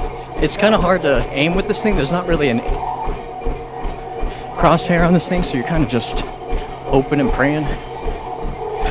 There we go. I think I nailed him. Yeah, there we go. There we go. Another one. Awesome. Okay. So that's it. I'm going to grab this ammo. So we're maxed out. Cool. Now it's skeleton time. I do need a little bit more electrolytes, but we'll wait. And how we're doing on treadmill time? 90. Okay, we got 15 more minutes on this treadmill life. Oh, get out of my way. Alright, so this is the easy part. We basically just stay behind right here. Cool. And we use this for the skeletons. The skeleton busters.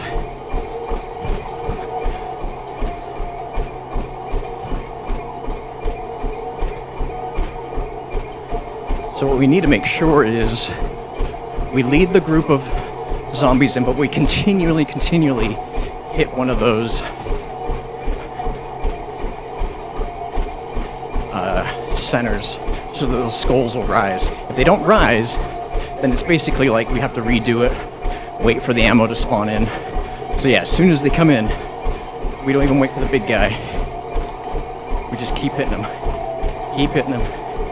Oh, here comes the big guy. Like I said, can't wait for him. We just gotta keep circling. Maybe we'll do one big circle here. There we go. Lead him over here. Come on in. Sweet. Okay. Knock him dead. Yeah. It's pretty good. Pretty good to do this step. You think of the acid rain, that's the bow I like so much, the crossbow. That one's really fun because it's it creates this whole like acid rain effect and it totally nukes the zombies. So you basically just drop a couple of those arrows on one of these guys and boom. So let's see. Yeah, we're still sending up. Still sending them up. Cool. That should be enough. Let's go over to this other one. Let's get some kills over here. So same thing, different side. Waste them up here. 3 more with this puppy, and then we'll bring out our big gun. Save one in the chamber just for luck. Glad I double pack a punch this type 2 for sure. We did this pretty low round. This is great.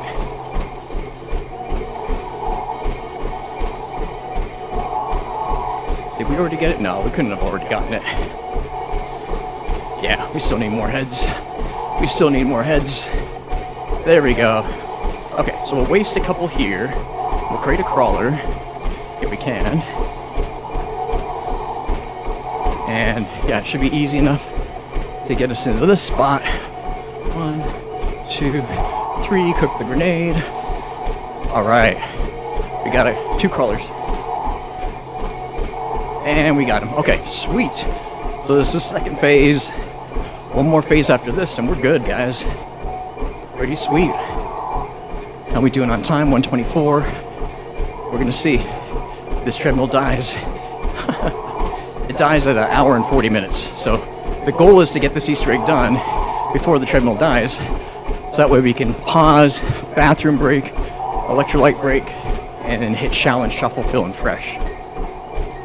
And Shaolin, it's a hard map only because of the RNG with we know the step. It's trying to find those Rat King symbols, 6 of them around the map.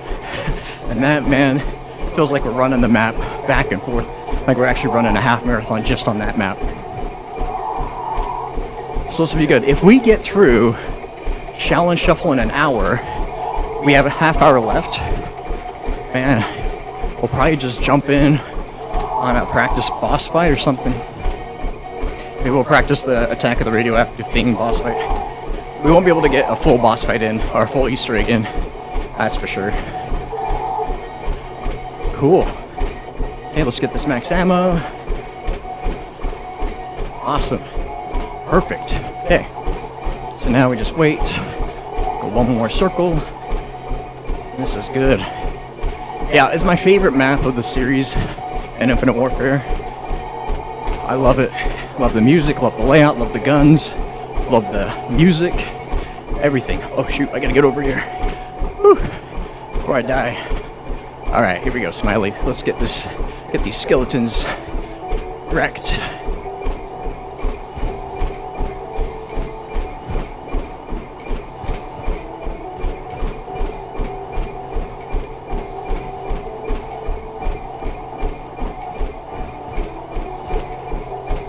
Cool.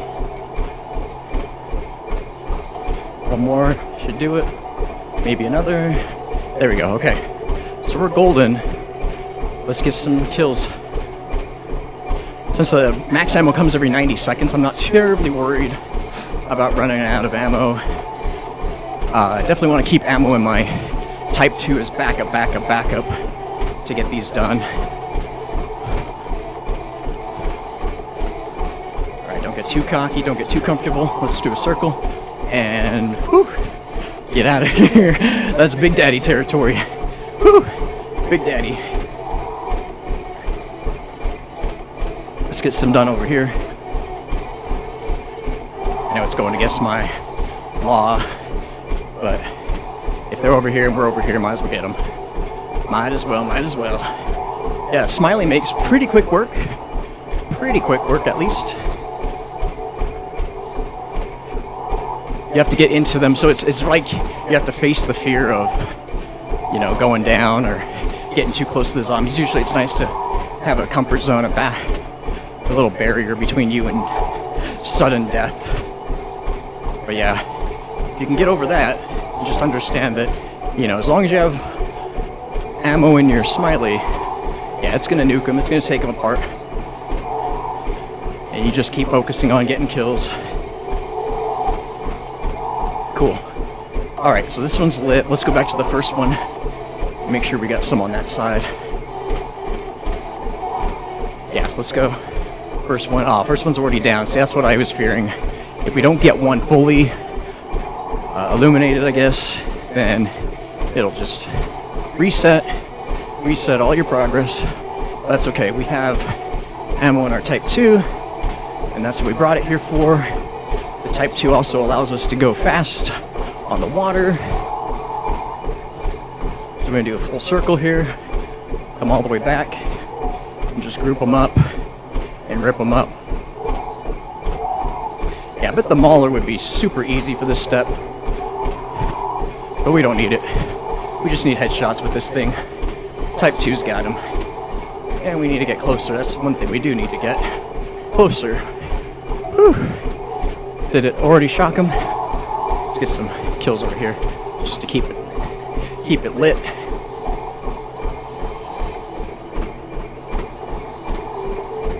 Cool. Alright, did it shock? No, it didn't shock. No such luck. No such luck. We'll get this here.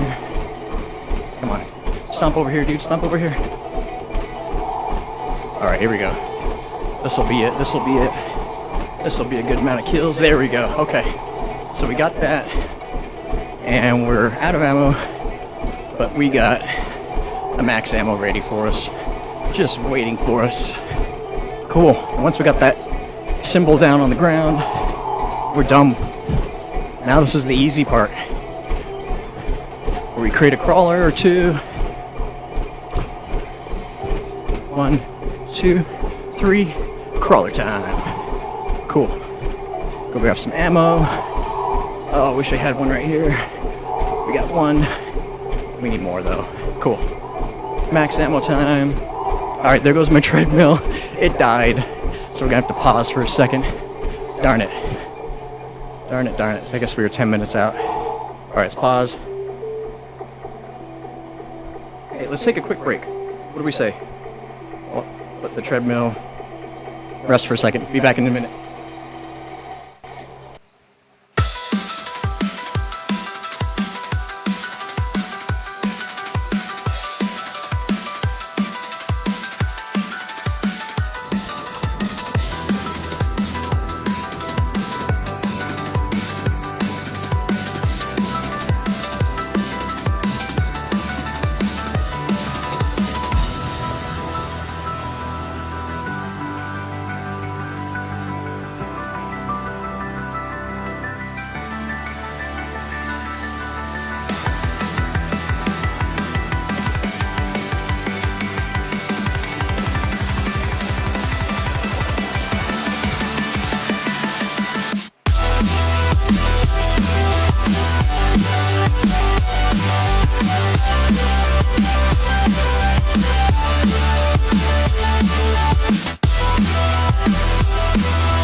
Okay, we're back here. Let's get back in on our run.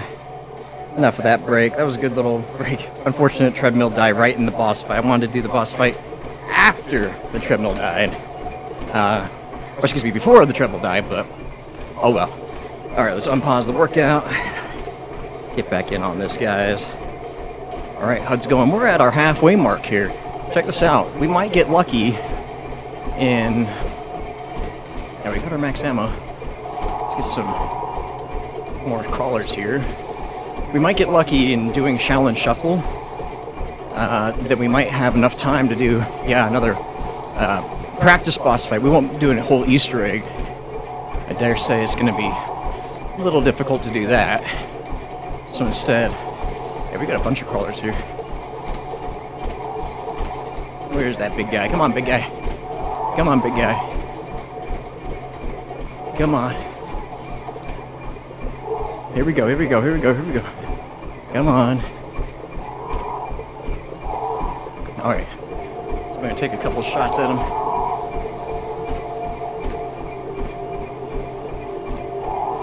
Darn it.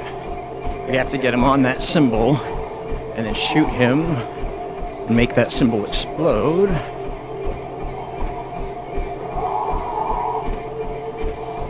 Alright, crawlers, you're done. You served your purpose. Here we go.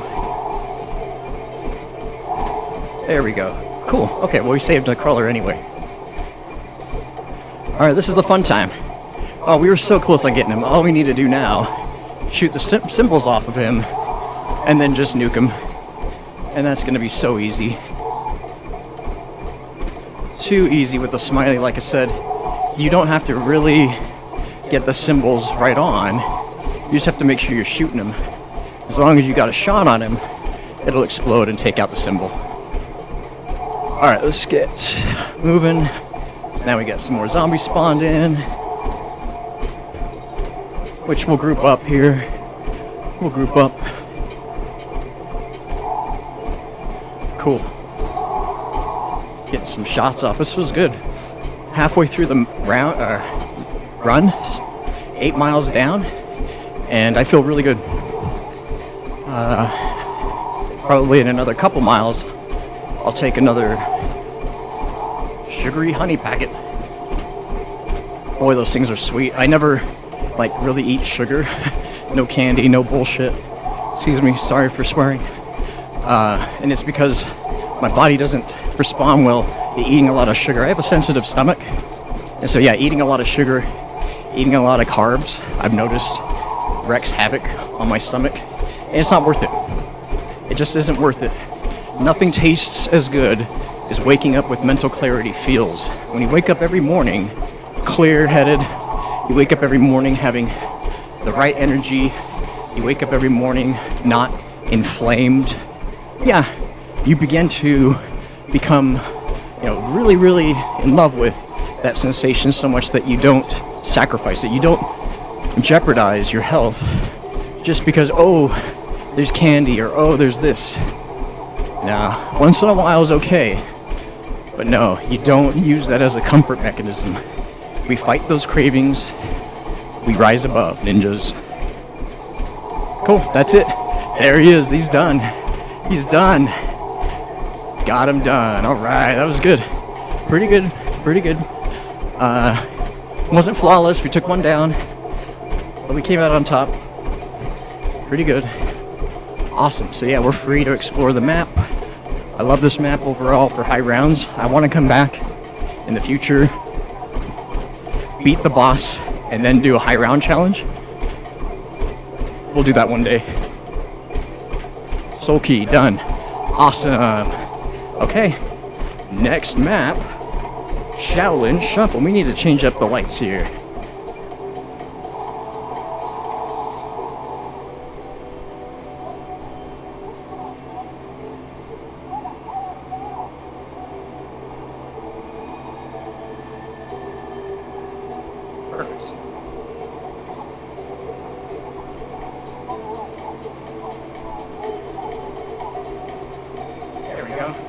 Yellow theme for Shaolin Shuffle. Awesome. Grab the Talisman and be done with it. So how many? Okay, 57. little bit longer on that one. But we did 42 minutes on Spaceland, so 57 on that. It's okay. There were some times I had to turn around because I forgot something. But yeah, we made it to 680. Whew. Pretty good, pretty good. Awesome. So Shaolin, I know, is going to take us a full hour, maybe even more. That's fine.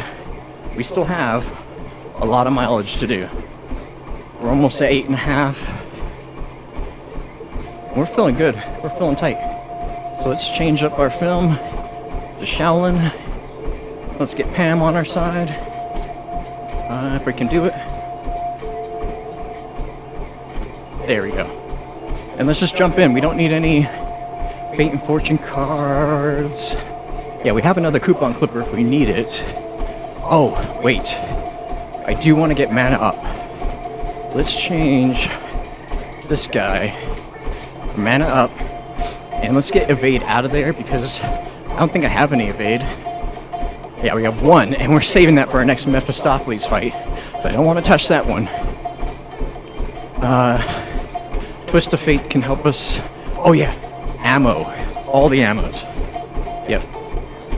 Because for some reason, we run out of ammo in a boss fight. That's like a thing. So, and we're doing reanimated. We're gonna be safe. We're gonna be safe. That's what we're doing. Oh, come on. This one's always the hardest for me to get. Choose film. Shaolin. I gotta do it quick enough. You guys like Nintendo cheats? You have to do it just right. You have to do it just right. And I'm just missing it.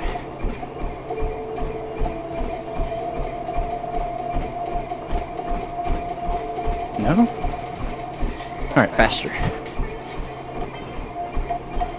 Come on. Come on. There we go. The right pace. Alright, 8.5 miles. Shaolin Shuffle. Let's go. Whew. Now this map is really fun, as it is difficult for me. For some reason, the longer the map, the longer the grind, the more chances you have to fail. That's why Spaceland, like Spaceland for me is like nothing. Rave is only tricky at the boss fight. Leading up to it, easy. So in my mind, I have to remember, you know, the longer I go into these runs, the more cautious I have to be. And that's why I think with Shaolin, I have to really, really be careful because, yeah, we're an hour and 35 minutes into our run. 420 down here, okay. And my mind is feeling really good. It's really nice and cool in here. I made it super cold in here for that exact reason of keeping my mind cool. So yeah, it's like 60 degrees, 69 degrees in here. It's perfect. And I got some airflow. I cracked open the window. Got my fan on my back. I feel nice and cold to not overheat. It's boy, oh boy. My treadmill overheats, but I don't want to overheat. Got coupon clipper just in case we need it, but I don't have to use it if I don't need it. We're gonna gain rounds. There's a, like here we have to get to round 5. There's another step when it has the real change indicator for us. We have to go 3 rounds anyway. So yeah, we have to gain miles and rounds on this map anyway. We're gonna get points. As long as I don't pick up the sword. The sword, it's like so tempting, but really it's gonna get us killed. All I need are the Kendalls and the Reaver. That's it. I don't even need a 4th weapon. I will hit the box. If we can get the Mauler, just for an added helper, we're fine. But that's only if I have points, and I feel good about it. We have the sword, costs us too many points, and it kind of gets us into a, oh man, it gets us into a safe spot that could get us down easily. Because yeah, you have to be close to the zombies, and I'd rather just have the Kendalls and the Reaver. The Reaver is really powerful, double pack-a-punch. So yeah, we need cash.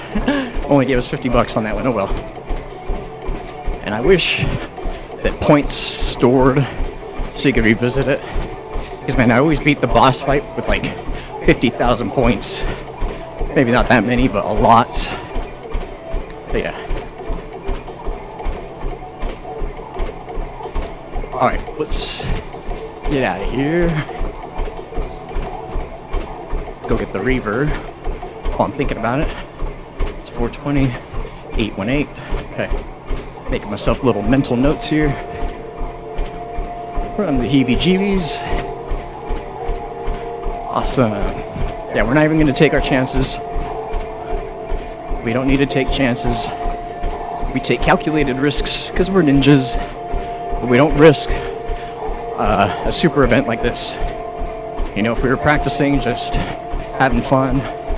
But I wanted to make this 16 miles stand for something. And that means completing all Easter eggs that we planned for. And yeah, we might do an Attack of the Radioactive Thing boss fight. Might feel pretty good about that.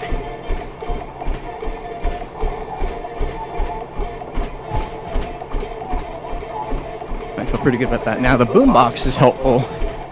If we can get the Boombox going, that'll be fun. Boom them out.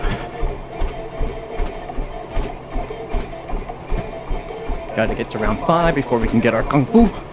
Our Kung Fu. Okay, it's not here. Looking for those flyers.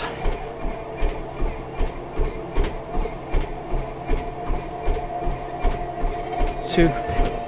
Cool, yeah, it feels so good in here. I seem to remember last time we did this, I was overheating around Shaolin Shuffle. And we got lucky. It's a cooler weekend in my area. And I'm so happy because, yeah, it's giving us the benefit of being able to do a super run. We just need more rain in my area. It tried to rain yesterday. It was so pathetic. It tried to rain. It sprinkled on us for a second. But that was it. I'm like, no, we need a downpour. Parts of the United States above me, above my area north of us, are getting like huge downpours of rain. And I'm like, bring some of that stuff here. Come on. Bring it down here.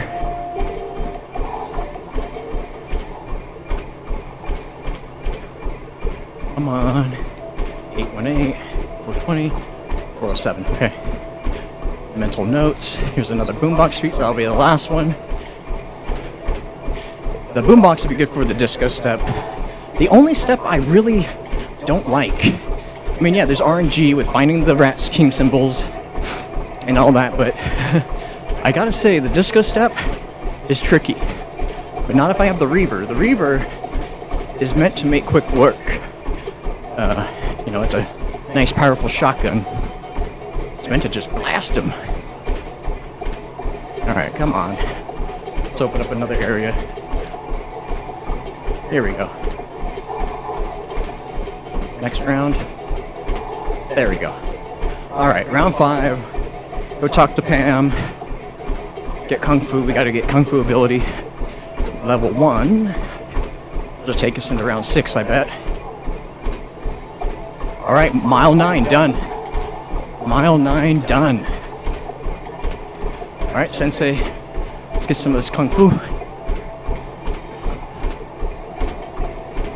Let's get some Kung Fu on these skater haters.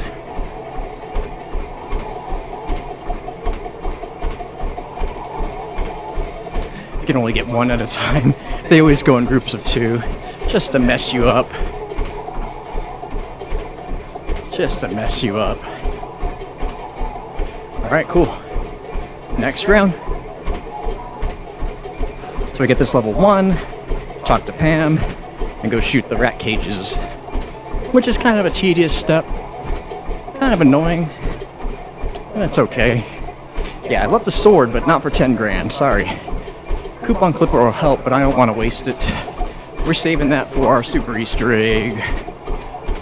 Ooh, double points. Fantastic. Fantastic.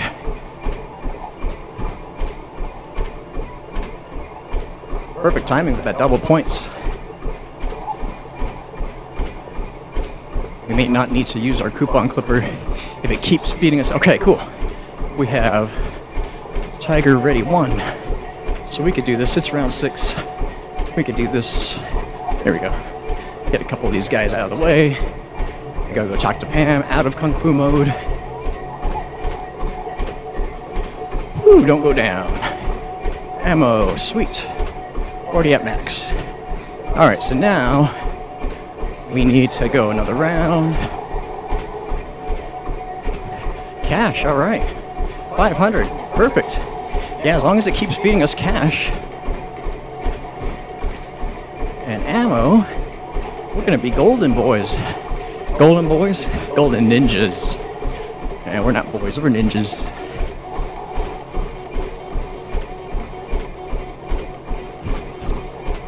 Alright, we just need Kung Fu ability, and we're back in action. Is that it? Round 7? It's always one straggler. Come on. Where are you? Nope, nope, nope. Oh, come on. Where is he? Always the last zombie. It's like forever away. There we go. There we go. Okay. Get our tiger ability up again. I think this is part of the bounty, just to be sure. Oh, yeah. Tiger style. Oh, 250? I don't know if we're gonna hit that many. Dang, that's like grinding tiger. Okay, let's do one of these babies. See where it goes.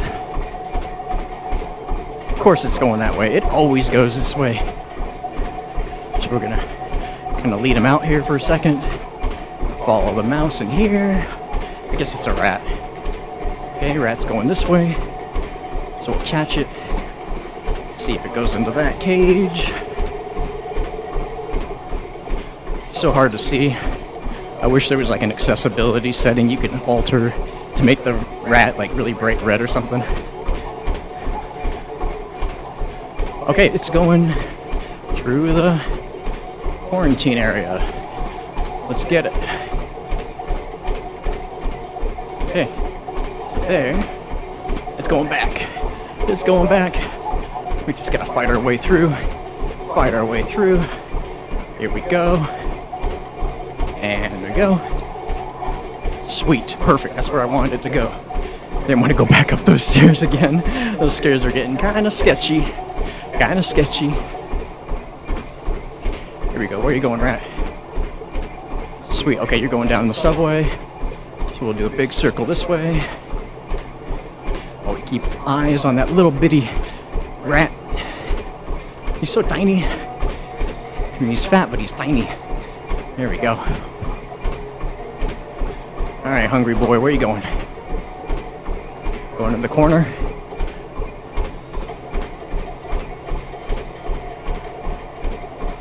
Okay. Alright. Okay, so he's going back over here, which we can't follow. Darn it. We needed to open up the area before we started doing this step. I just realized he's going to be able to go through, but I won't be able to follow him. Okay, so we're going to take a chance. We're going to go all the way through. We're going to see if we can get that rat. He only has 2 spaces more to move. So we're going to open up some things while we're heading over. That door. And then we're going to correlate that one to the door by Pack-a-Punch. And we're looking for... Nope. Alright, we're gonna have to yeah, get this opened. There's the flyer. The flyer made of foil. Can I speak? Am I having a stroke? Alright. So we know the rat can only go where I can't, and that was over in that downstairs area. So we're gonna go the next round. Yeah. Open up this area. We just need to look for that reel, which is probably in the Rat King's lair. Yeah, so the rat may have gone in that one, which we're not sure, or more commonly, it would have went down here. Yeah. Is there a space down here?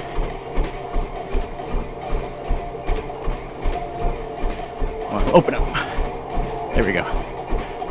Yeah, there's not a space down here. So it may have. There. Cool. Okay, we got all the parts. Just gonna find that rat. Yeah, I should have opened up this area before. That's okay. We have a lot of time left to do this Easter egg.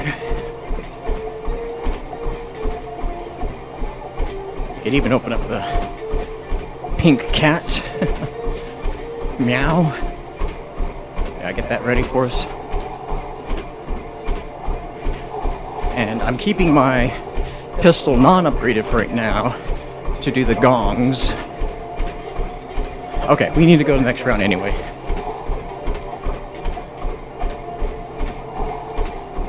We need Kung Fu. Kung Fu, Kung Fu.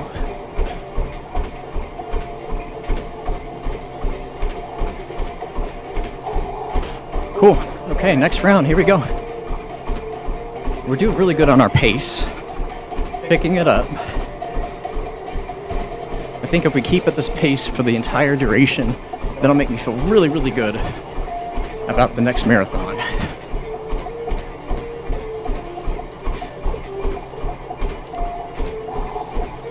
Okay. Well, we're gonna make this easy for us. We won't go look for the rat yet. We get just a couple of zombies on us. Like 3. 3 is a good number.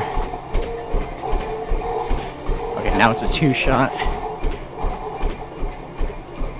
We got plenty of points, so we'll save those points for the upgrades. For the pack-a-punch. Alright, we got a crawler, even better. Let's keep this crawler alive if we can.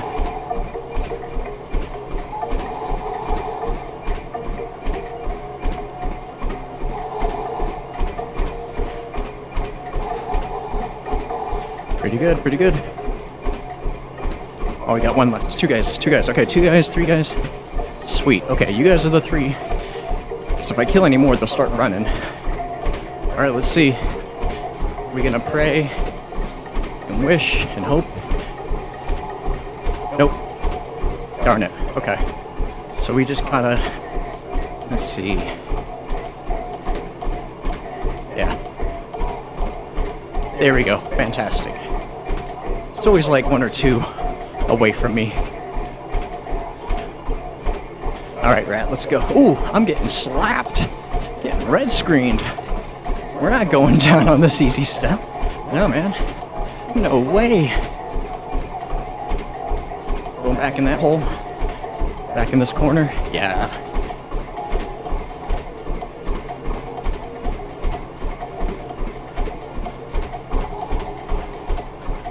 Okay. Awesome. Right here, buddy, right here. Just go right here. It'll be really easy. Super easy. There we go. Nice. Okay, heebie-jeebies. We could do heebie-jeebies.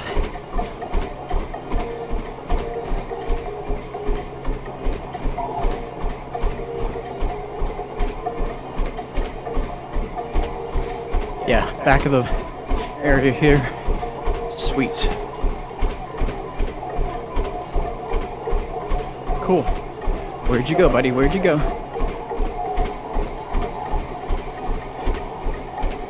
He's going out this way. Yeah, I saw his tail. Alright, we're going up here again. Cool. Yeah, doing this with 3 zombies is a lot easier. Oh, he's going the long route. That's fine, we'll follow you. We'll follow you, buddy.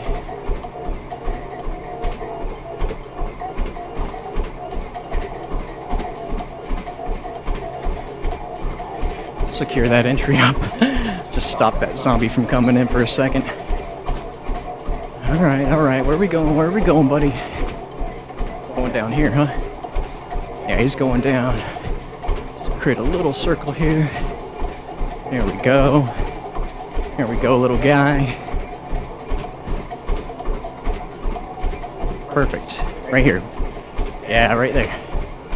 Awesome. Okay, now the last one. Make it easy on us. Make it super easy. Super easy, buddy. Come on down here. Super easy. Nice and easy. Right here. Oh no, this one's destroyed. I forgot. We gotta go around and around and around and around. Oop. Guy behind me. Watch out. This one right here. Going back to here. You sure? Okay, yeah, he's sure. Fine. Nice little circle.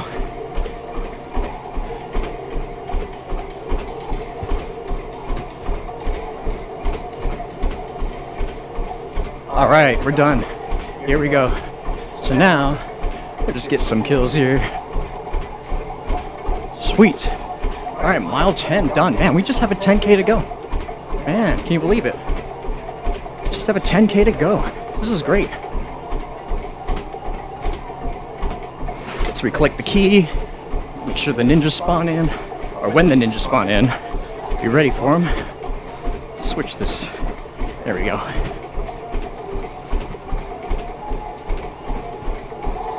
Just get kills while you're inside of it. Alright, just a 10K away. 10K away. 6 miles. And we are done, buddies. See if we can beat the boss fight before then.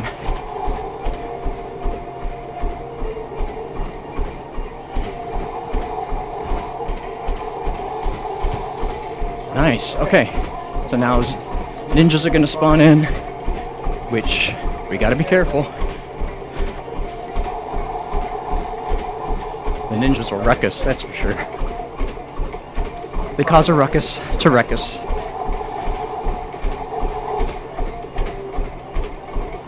Here we go, here we go, here we go. It's good when you could see them from a distance because, yeah, they'll spawn right in front of you like that. And if you're not ready, they'll drop you. It seems like they can one-shot you. It's crazy. Grab some Kung Fu just to be ready for them. Grab some Kung Fu. Cool. Okay. So now, we could probably pack-a-punch this Reaver once. Get it going. And then we gotta fight the Rat King real quick, which is Cake. Again, who walks on Cake? We gotta play the Gong Challenge. Go all the way back. All the way back. Yeah, we're doing pretty good. Actually, really good on this map so far. We had to kind of redo that rat for a second. That was easy.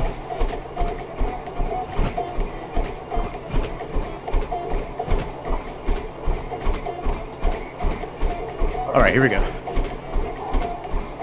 Bing! I'm imagining I'm hearing the... Oh wait, we need the key to open up the locker. Don't forget the key, man. Don't forget the key. Back to that circle. Otherwise, we'll be shooting this and we're like, I'm pretty sure I'm shooting the right symbols. Nothing's happening. Yeah. Rookie mistake. Let's go, let's go. Let's go, let's go. Here we go. Alright. Now we open up the locker. Now we go shoot the symbols. Okay. Back to the beginning. Yeah, the Reaver shreds, especially double pack-a-punched. It's gonna make pretty quick work out of the Rat King. How's my heart rate? Oh, heart rate's perfect. We're at a good pace. We're messing them up.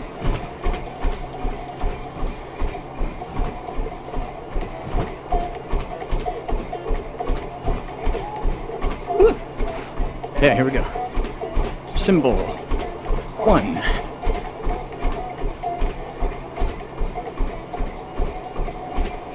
Yeah, pretty cool map. Lots of places to get stuck, but also a lot of places to circle. Like even right here is a good place to circle.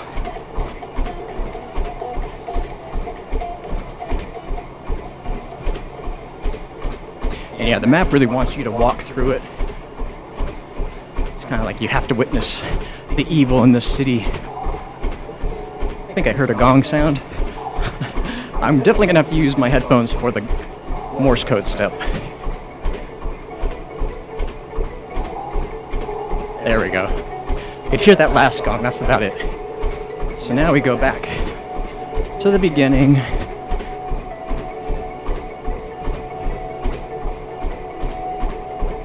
And we just nuke the Rat King.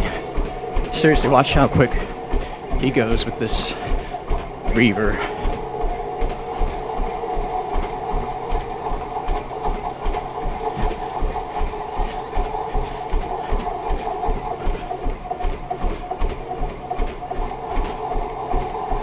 And down, just like that. So now, we play the fun step of where the symbol's at. Where my symbol at? 6 of them, we gotta count. Count with me.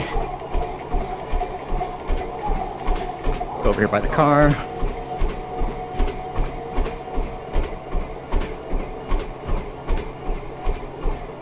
Nope.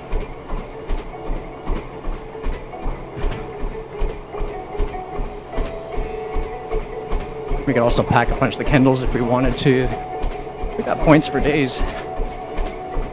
And it's only round 9. I know you can't see the rounds, my HUD, but I like putting my HUD over there for the most part. Until I play Infinite Warfare, I gotta remember to switch it back. No? Alright.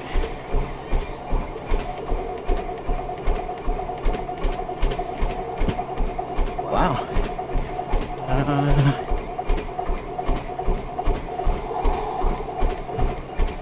Gas grenades, 100% gas grenades. They create crawlers for us. We love we love gas grenades. Grass grenades, turns them all into piles of grass. Okay, not there. Not there, wow. We're going all the way down.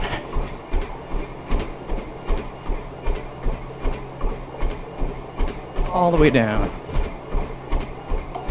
Wow. Really? Okay.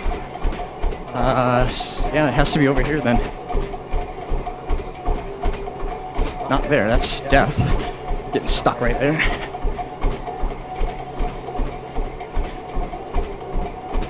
Yeah, it has to be over here then.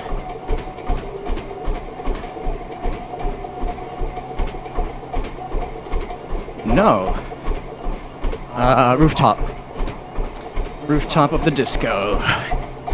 Let's go get busy. Yeah, this is where we're gonna hit our miles. Doing this one step. Oh no, we gotta talk to Pam. Buddy. We've done that before. Oh, watch, the symbol will be like right around the corner here. We've done that before. You have to grab the eye, talk to Pam. We know this Easter egg, I promise. We've done it dozens of times. We just get caught up sometimes. Alright, let's go. Hey, maybe we'll have luck here in the rooftop.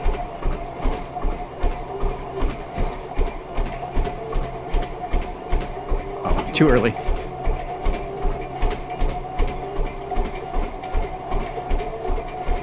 You guys want to see a magic trick? Magic trick shot?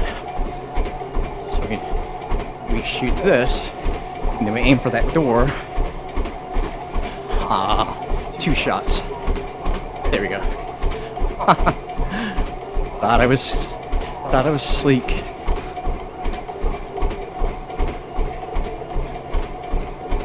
Oh, where's my eye? There we go. Okay, so there's one. Do a quick circle.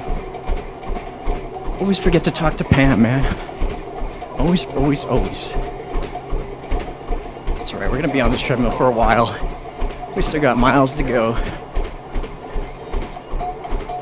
Tons of miles. Tons of miles, but we're working good on this last 10K. And we're gonna be good. Thinking another mile. Have some more electrolytes. Keeping it tight with those electrolytes.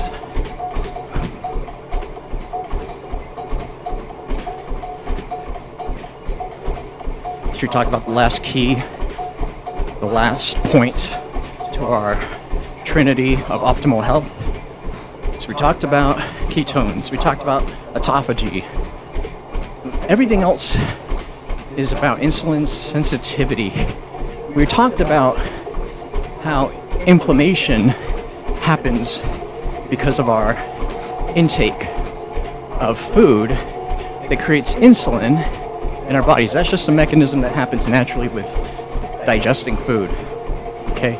It's completely natural to have an insulin spike when you're digesting food, when you're eating. The trick is to avoid having those insulin spikes often.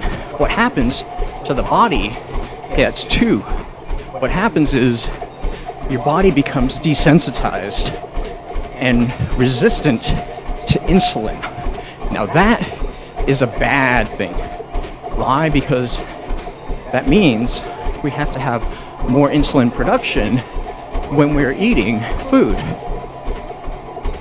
So check this, someone very close to me has type 1 diabetes, which means he cannot regulate, his body cannot regulate the amount of insulin production needed to process food. So before every meal, he has to inject himself with insulin, which is awful. You know, I'm afraid of needles, right? I don't really like needles. I've had some bad experiences with them. 2 times I donated blood and plasma.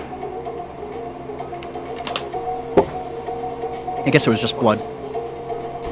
But the 2 times I did that, my vein was infiltrated and caused a very sore buildup. So I just realized that even though I have perfect veins, every time someone sticks me, they infiltrate them. So I often think, do I really have good veins? Yeah, I do, because I'm very vascular. I drink a lot of water. I'm in optimal shape. But yeah, so he has to inject himself with needles at every meal. Can you imagine that? That's awful. But let's talk about the people who can avoid it. Type 2 the people who can avoid it. He can't. Type 1. Type 2 is completely reversible and preventable. I'm just gonna say it. If you're a borderline type 2 diabetes, you have a chance, an opportunity right now to reverse it. You could do it naturally from going into ketosis, a keto, high-fat, rich protein diet. Again, get out of that backwards mentality that we were fed in the 90s about how, oh, fat is bad. No. We already talked about how fat satiates, how the body loves fat, because it quickly replenishes our energy reserves. And so when we go to ketosis, guess what? We're not eating carbs. We're not eating a bunch of sugary carbs that is only going to wreak havoc on our mind. No, the body understands that fat is the preferred method of burning fuel. 3. Okay, 3 more to go. Once it understands that, oh, the body uses fat. Like I said, my first marathon on this treadmill was in ketosis. And I look back on that video, 5 hours and 38 minutes, we absolutely killed that marathon. It was amazing how quickly I was able to recover afterwards and how easy it was for me to run that 26 miles. It's because my body had a constant, sustained energy level, and that was just simply because I was in ketosis burning fat. So I had planned 2 weeks leading up to that to go into ketosis and stay there for 2 weeks before, so that my body was fat adapted, we can talk about that here in a second, and readily available for a marathon, 26 miles run. And I didn't have any honey packets like I have today, because I had all these energy packets around my, love handles, and that's totally acceptable. So that I would say for anybody that's looking at running long distances, first think about, 1, how your energy levels are with lower runs. Are you able to run short distances, 5Ks, maybe even 10Ks, without feeling like your body's really drained, then yeah. If you are, now look at your diet. If you start improving your diet, your muscles in your lungs know what to do. I never get winded. Even right now, that's why I'm able to chat and jabber and rant about things I'm passionate about and not feel like I'm sucking wind. And that's only because my lungs have been conditioned, my muscles have been conditioned with these long endurance runs, long durations, so that I don't need to pant, feel like I'm out of breath. So you already understand that the body can get to that point, and that happens with time. Two more of these symbols. Happens with time, takes practice. I didn't just wake up one day and say, yeah, I'm gonna run 16, 17, 18, 19, 20, 26 miles. It doesn't just happen. Yeah, the mind makes it happen. You train the mind, the body comes along. So that's one trick, mind over matter. But what we were talking about with ketosis and autophagy fasting, all that goes hand in hand to lowering or building up sensitivity to insulin, lowering our resistance to insulin. That's the key. That's the goal. Because if we don't, then we gradually over time begin to feel the pain of inflammation of our body. And like I said, when you get my age, 40, 41 years old, your body will start, kind of feeling like it can't do what it used to. It can't keep up with your normal activities that you loved used to doing. Not just running, like basketball or other sports or whatever. They require some level of physical exertion. You can easily do those things into your 50s and 60s. As long as you don't injure yourself, yeah, the body can do that. Your body has a great way of healing and repairing itself if you give it the right mechanism and means to do so. And so ketosis is the key. Autophagy is the way, and insulin sensitivity is the light of the three keys of optimal health. That's the Holy Trinity. Alright, 2 more spots over here. That's it. That's the Holy Trinity of optimal health. Now around that Trinity, that triangle, is yin and yang. And it's the circle of breaking down muscle and repairing muscle. Breaking down muscle, 5. One more. Breaking down muscle and repairing muscle is so important, especially as you get older. The older you get, like I said, once you hit 40, if you don't use your muscle, you start losing it. And that's a real thing. Your muscles atrophy if you're not using them. So that's that saying, use it or lose it. It's very important to get at least 30 minutes of exercise 3 times a day, especially when you get my age. If you don't, you will wake up feeling like you don't have the energy or the strength to get through the day, and that only compounds itself year after year as you get older. So I challenge everybody, no matter your shape that you're in, to find some level of physical activity before it's too late. If you're already at my age, you're approaching a period of no return. You're approaching an area or a timeline that doesn't go backwards. You're approaching an area that says, hey, if I don't use these muscles, my muscles are going to start deteriorating, they're atrophying, and now you're going to be overweight and not have the muscles to bring you back into optimal health, that circle around the trifecta of optimal health. You need to be breaking down your muscles and repairing them. Breaking them down, repairing them. You have to.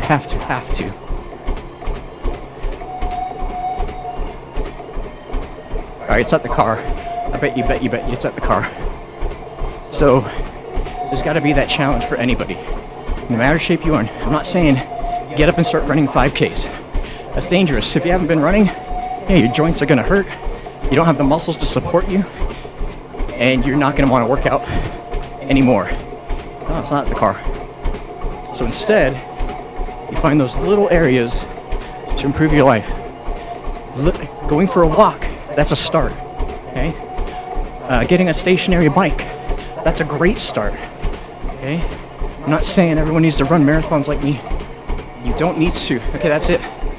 That is the last Rat King symbol. What you need to be doing, though, is some type of physical activity. Especially in America, where we don't really have a culture of physical activity. I'm just gonna say it. We don't have, in America, a culture that says, let's work out. We used to, I'll flash back to the 90s, we used to have a culture that said, yeah, remember how it was like Gold's Gym or World's Gym at the time, and we had athletes on boxes of cereal, which I don't agree with cereal. But yeah. Okay, so now we're doing the Morse code challenge. I need my headset here.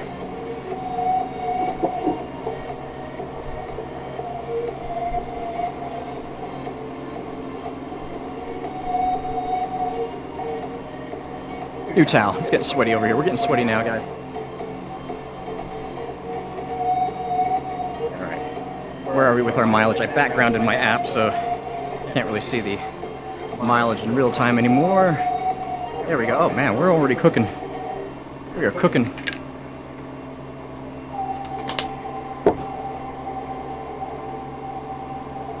Alright, let's grab one more hit of the sugar.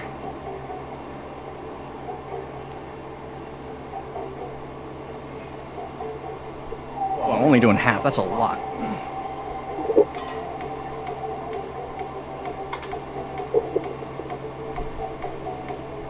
Woo! Sugary, man. I'm telling you, for somebody who doesn't eat sugar on the occasions, this is the most sugary thing you could take in your mouth. It's like straight up honey.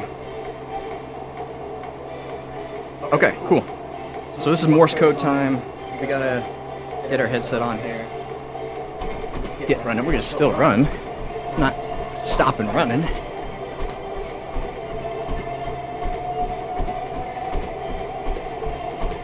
Okay, here we go. It's not these phones. It's the other phones by Spawn.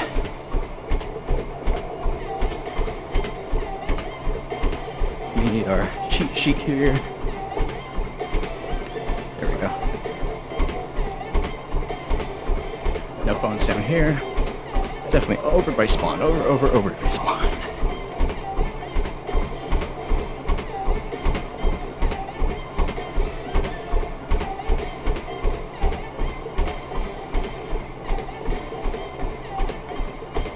Eight 1-8. Cool. That's it.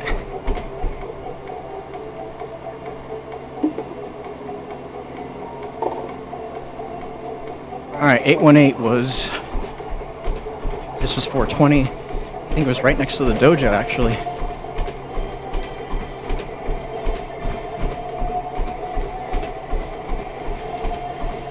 Sweet.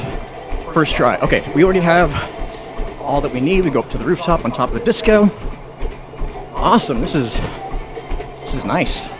This has been one of the best Shaolin Shuffle runs we've had thus far. And I gotta say it's because I didn't waste time with the katana, getting lazy, taking it down, trying to hit the box. Sweet. So we put this here, shoot that sucker down, waste these shoot that there. Oh, come on. There we go. Shoot the ninjas.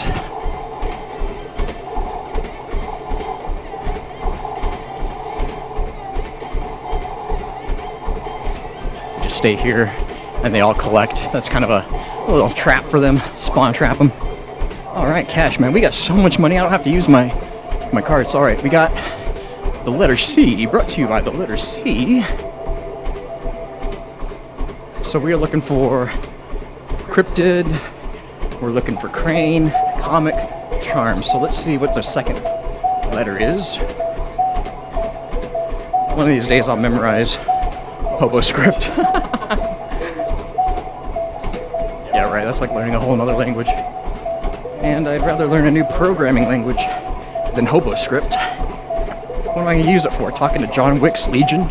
Talking to Morpheus's Legion? Alright, that funky symbol is a G, right? No, it's a D. No, it's not D. I think that's A. Nope. See, I don't even know. N. Nope, it's not that one.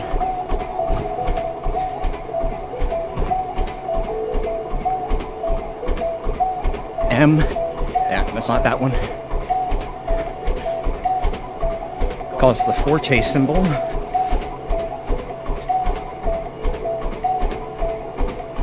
That's an E, so maybe E, right?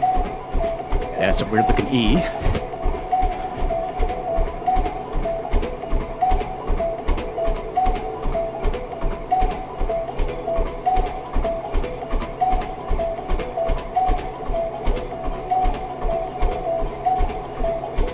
H. Oh no, it might be charms. Charms. I mean, Lucky Charms. Yeah, it's charms, right? Ah, darn it. Okay. So we do this. A. We don't want to shoot these too much. That's right. We don't want to shoot these too much. So A is Arcade Arthur Edition. What's that symbol?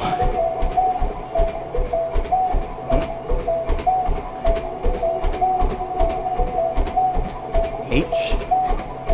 No. Is it?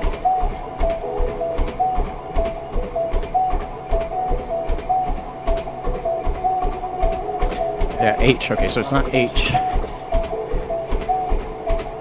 S.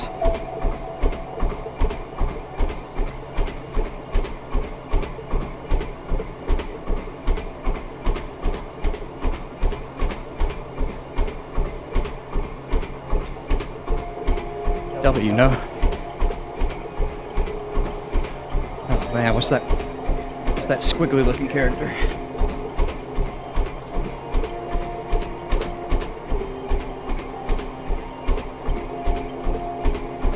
Seriously.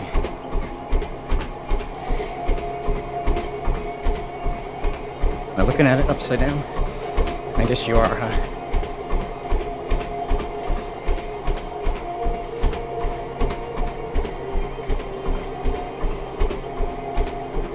That's a P. Definitely not a P. That's the Forte symbol I was thinking of. It's a K.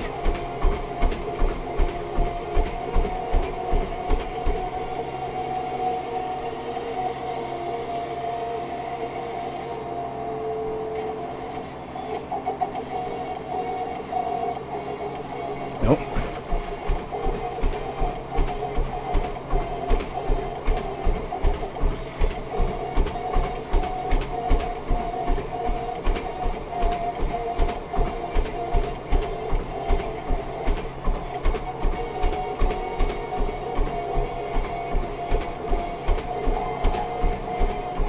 It's a weird one.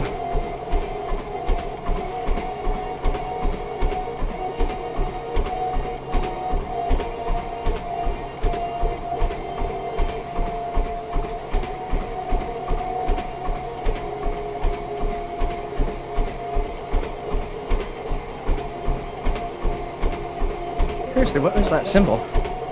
Oh, it's the U. Okay, so it's the U. So yeah, we gotta go back and shoot that. It's Arthur. So A-U, right? Oh no. Oh my gosh. L.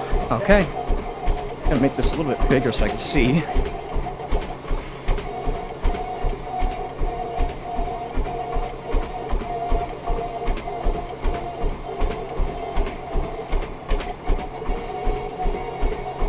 Some of these symbols aren't in my legend, like that symbol I've never seen.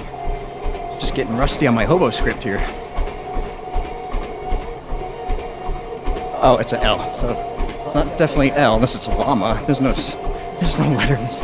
Llama. Los Angeles. Okay, so we just spelled Los Angeles. The big one, so we need a O. Okay. This is easier because it's only one word. Oh, here we go. L-O-S. Oh, and we can't reload. That's the one thing I forget. We can't reload. A. We cannot reload. If we do, it resets. That's maybe why I messed up. Yeah. So we don't reload. We choose the banger shot. A is S. S. We could do this. Los. A-N. N is that symbol. Like the squid looking thing. Yep.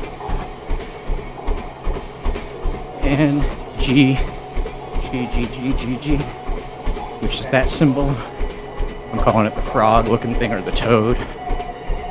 Yeah, that guy. Right? Yeah.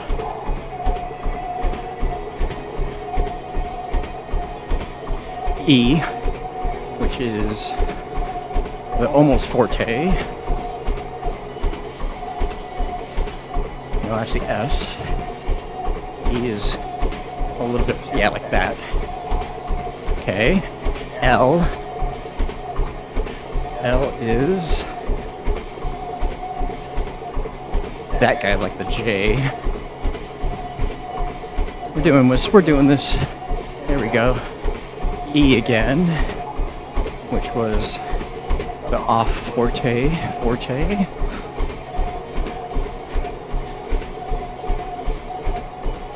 Whew. Feeling it, man. We're feeling it now.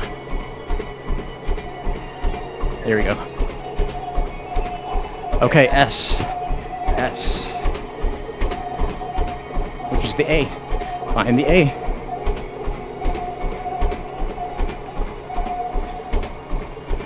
Find the A.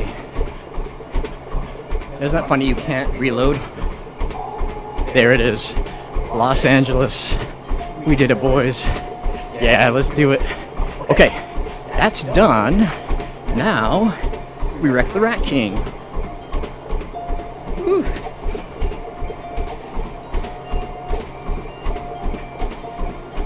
Cool. Making a lot of progress. Really quickly, we have 30 more minutes to do this Easter egg without my treadmill dying.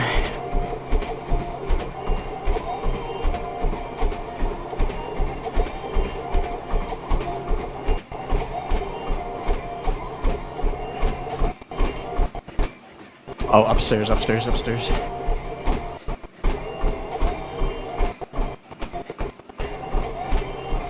Yeah, we'll wreck the Rat King with the remainder of this Reaver's bullets. Cool, I didn't have to repeat that step. Sometimes I've had to repeat that step. My camera stopped.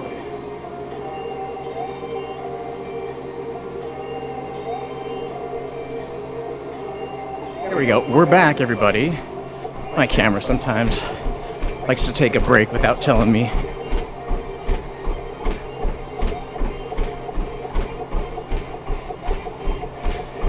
I'm gonna tell that camera to shut up. You work for me, camera. I tell you when you get to take breaks. Alright. Knock this guy out of the way.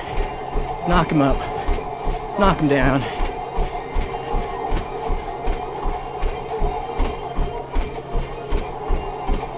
So he gains a technique every time. Boom, just like that. Alright, we got the brain. We got the brawn. We got the talent. The tools, we got the talent. I love Ghostbusters, man. Cleaning up the mean streets, they were. Alright, go talk to Pam. Then she tells us we gotta wait for 3 rounds. And let's do this. Let's get our kung fu up while we wait. Because definitely in the boss fight, what helps us with some of the steps is having our level 3 ability. Or at least level 2. So yeah, we'll get some kills here. We'll wreck them up. Oh no! Wrong time to go into Kung Fu mode. Let's get out of it. Let's bounce out. Pick up some cash. Hey, at least they'll give us some max ammo, huh? Yeah, these jokers. Oh my gosh, they're wasting us. We probably should. Now we'll wait to upgrade the pistols. How we doing on our mileage? Yeah, we're already at 12 miles. We are kicking about a 12 and a half. Okay, a couple more rounds. Now we'll go refill our kung fu.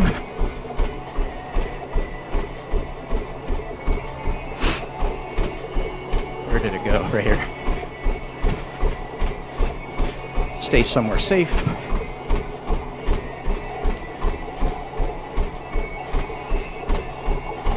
Oh man. It's kind of hard to get some slaps here when they're slapping you. Just have to start going crazy on them. Oh, come on. There we go. There we go. Alright, we're out of here.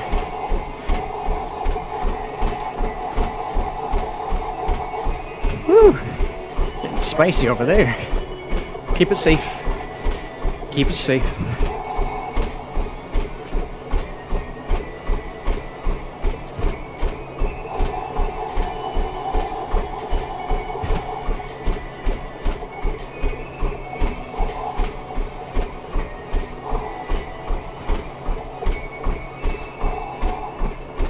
Awesome. Awesome.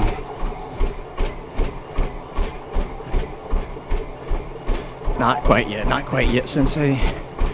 Not quite yet.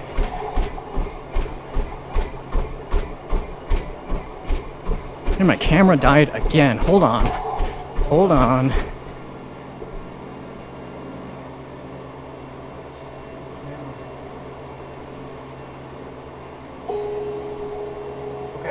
And now my...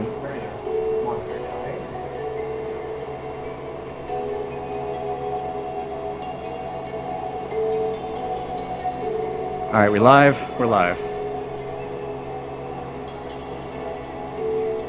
I tell you, that camera's sabotaging us, man.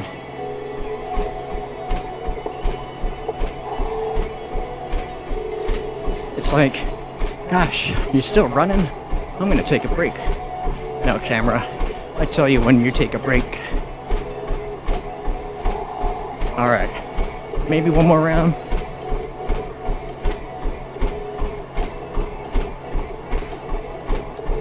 Then we have plenty of cash. Upgrade the Reaver and the pistols.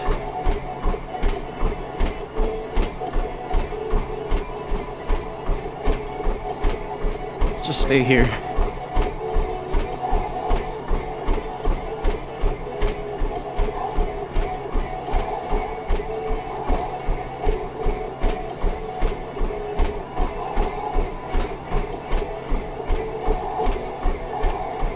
Alright, infinite ammo. Now we just get to spray. There it is. Cool. We still got infinite ammo going, right? Apologize for the inconvenience. Reminds me of the scene in Gremlins. Right, Gremlins 1. Was it Gremlins 1? Yeah. Okay. Got this. Got that. Place the turnstile. Again, returning law and order to the mean streets. Now, what? We talk to Pam again? What do we do? There's the lockdown challenges where we go around the map and we have to get kills inside the circles. I think that's it. And once we do all 6 of them, then we could do the disco step. And then once we do the disco step, we DPS the Rat King one more time. And we're boss fight ready, guys. Let's do this, ninjas. Let's do this before my treadmill dies. What do you say? Oh my gosh. Get out of my way, guys. Round 16, getting spicy.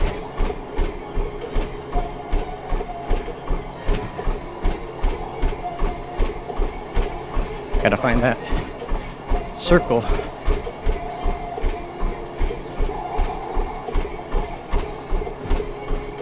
think that's all we need to do. I don't think there's another trigger. Okay, 13 miles.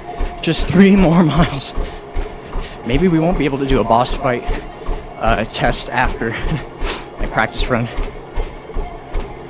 Just fine.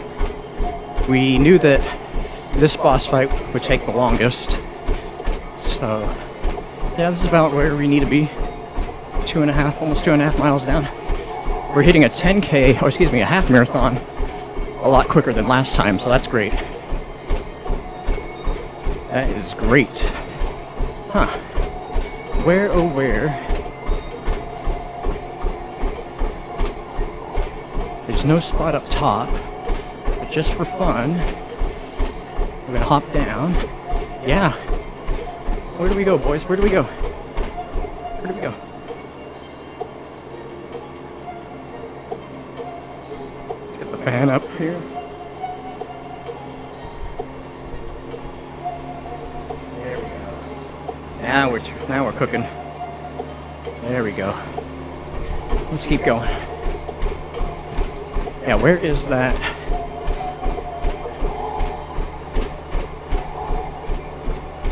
That circle spawns in. We have to interact with something? No? It's the disco step. Yeah, it's the disco step after. We can't just immediately go and activate it. There's no circle down there. Pam, tell us what to do. What did we forget? What did we forget? It's funny, sometimes when I get stuck on an Easter egg, I go back and I look and I'm like, oh my gosh, it was so easy. Like, I ran past something, or, you know, I forgot to hit a switch. Yeah, it's just not here for us. We can't go through this one. Travel back in time. Return the turnstile. Yeah, weird. Maybe it's up top here. Maybe it's up top here. No. Alright, what are we forgetting?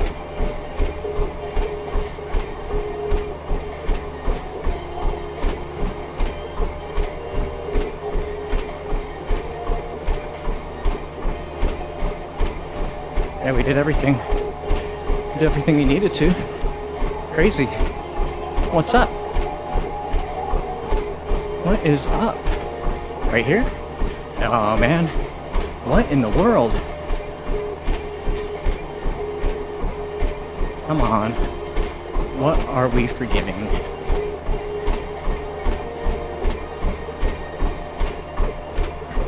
We already looked around the place. Shot him up.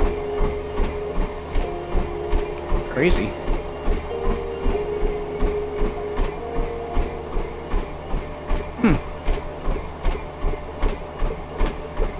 Kind of frustrating not remembering. And I was just watching the Easter egg last night. I did watch somebody speed run it, so that's not really in depth, right? Wow.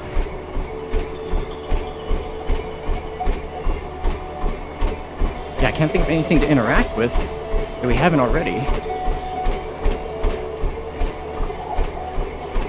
Alright, we're gonna have to look it up real quick, guys. Real quick.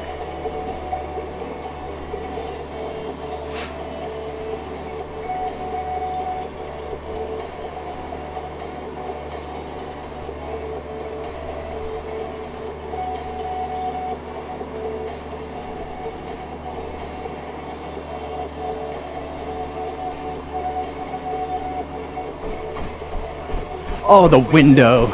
Oh my goodness, how easy. I told you, it's always like I go back and I look at it and I'm like, oh, it's that one step. Gotta shoot that window.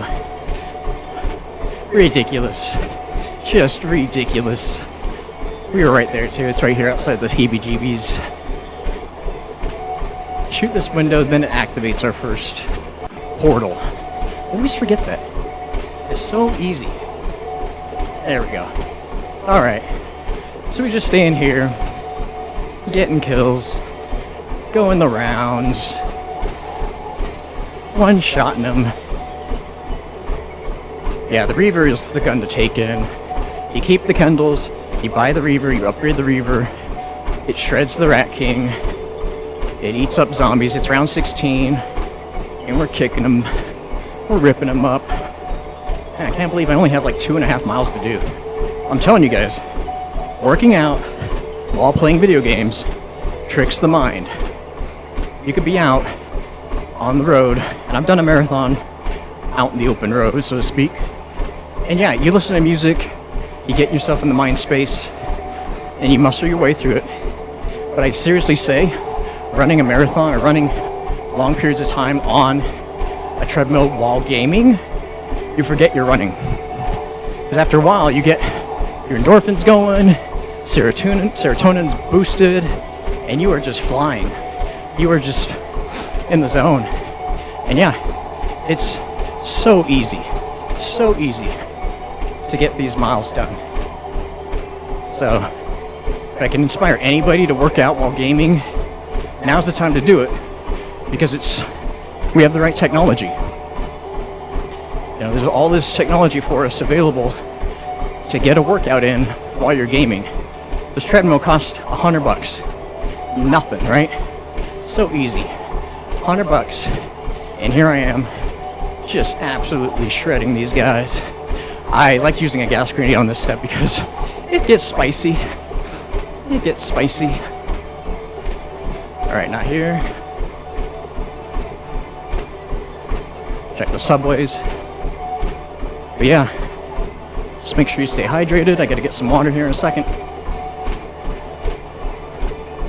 I'll do it after these steps here. Yep, cool. Here we are. Yeah, they gotta be inside the circle to wreck them. Woo! Gotta get that going here before I forget. Reanimated.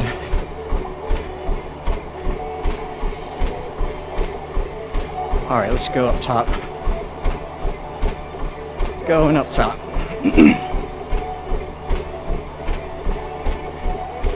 See if we can get some more tasty circles. That was 3, I think. 3 more. 3 more.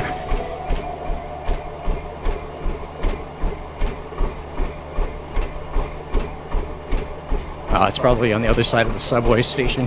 Oh no, it circled back. Check this out.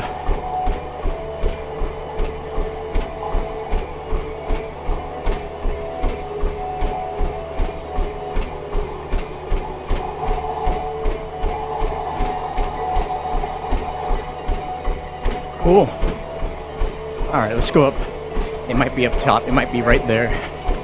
Sometimes it likes to do that. Yeah, lungs feeling good, muscles are feeling really good, feeling strong. I think we're building up some great endurance for that next marathon. Nice and cold in this room. Ooh, it's 80. Oops, it's 80. It's a little caliente. Sometimes it likes to circle back over here. Ooh, don't hit that treadmill kill switch. Nothing worse than getting the kill switch activated when you're mid-marathon. We can open up these stairs, we got points. I'm like scared to spend points, we got 36,000.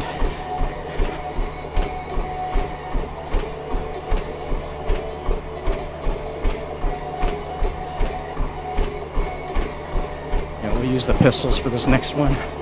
Huh. Circle back on us. Over here in the first subway, yeah, it is right here. Ooh, it's no longer one hit kill. I gotta double pack a punch. Time to double pack.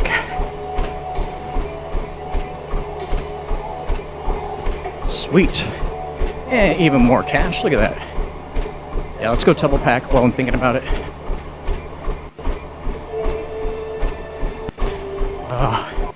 Nah, we need kills. Let's just get the kills. Get them done.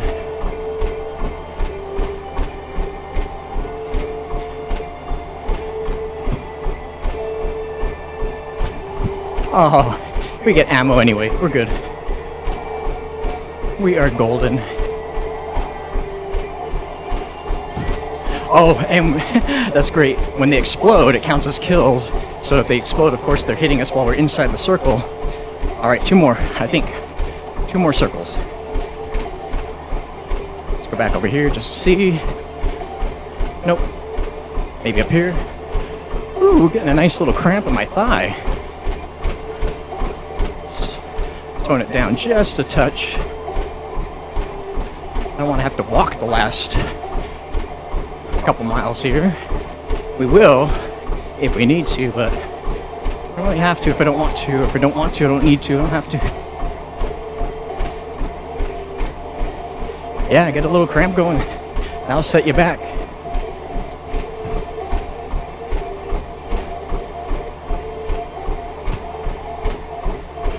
Legs take a lot of abuse, I tell you. You gotta tell the body to enjoy the abuse.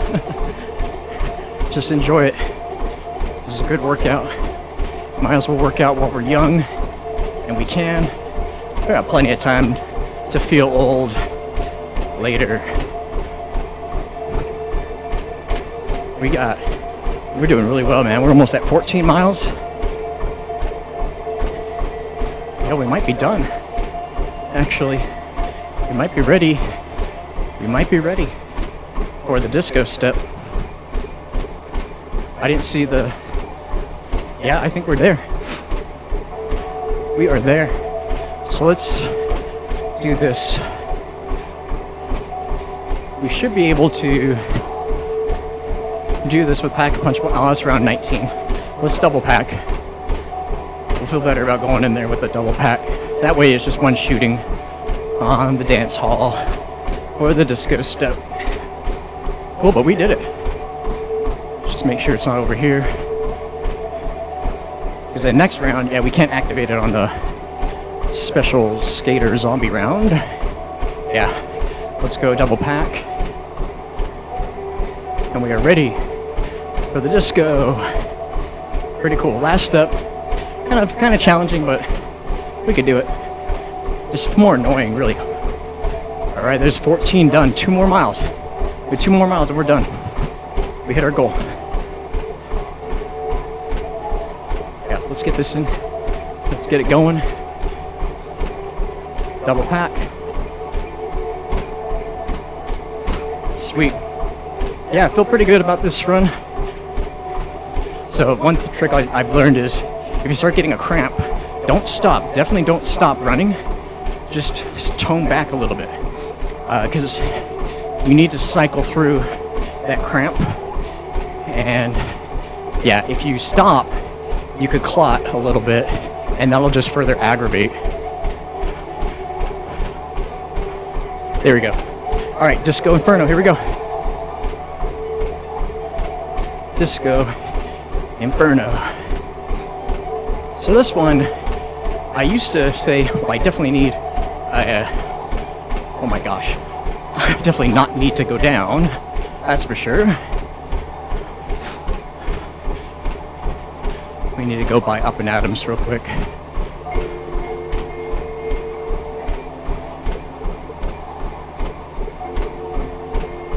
Definitely need Up and Adams, but as long as we say, hey, we're not going down. What? I shot him. Didn't go down.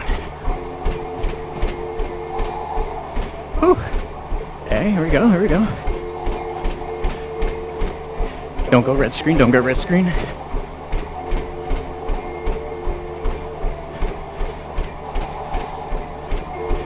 Don't go red screen.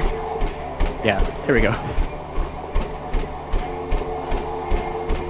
Cool. What? Look at that guy outside. That's funny. Never seen him do that. Big circle, big circle, big circle. On the dance floor, everybody, on the dance floor. Come on. Disco fever time. Ooh, do not get red screen. Come on. Do not get red screen, I said. I said no. There we go. There we go. There we go. One more should do it, huh? One more. Oh, that was it. That was it. Okay. We are there, everybody. Let's go. Final DPS on the Rat King.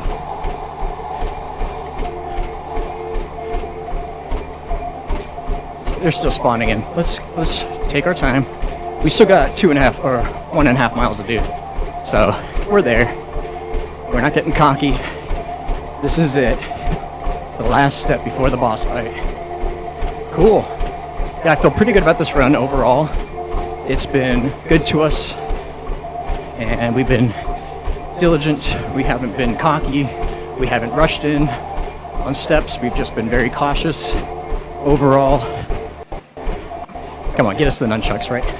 Nunchucks would be the best thing ever. Cool. All right, Rat King, you're mine. Double Pack-a-Punch Reaver. Makes pretty quick work out of him.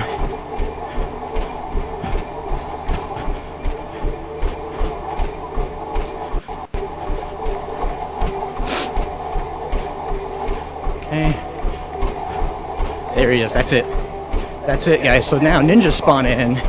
We just stay alive. Stay alive.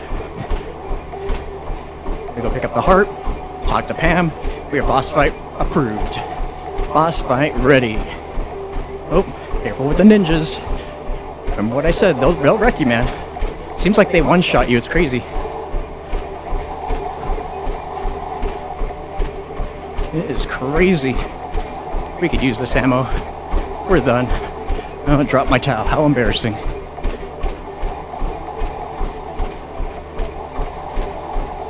Sweet. I didn't need to pick up cluster grenades. I didn't need them, I don't want them. Thought it was some ammo for us.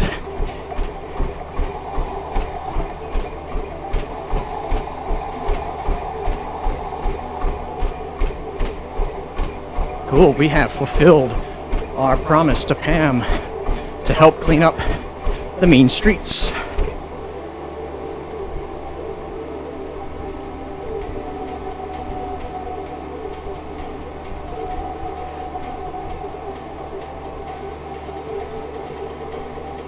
Get our wrist towels on. What do you call these things? Wrist guards? Wrist towels? That's what I call them, wrist towels.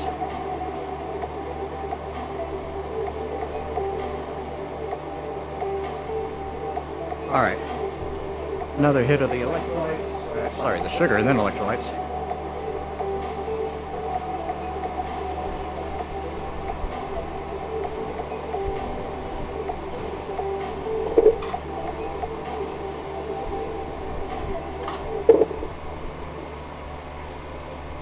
Blah.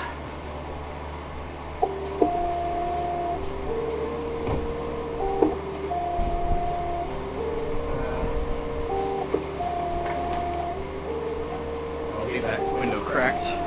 Hey guys, we're like 1.5 miles there to our goal, and we are also at the boss fight. Exciting times. Exciting times we're living in. Oh. We're just gonna jump in. Pack-a-punch, jump in.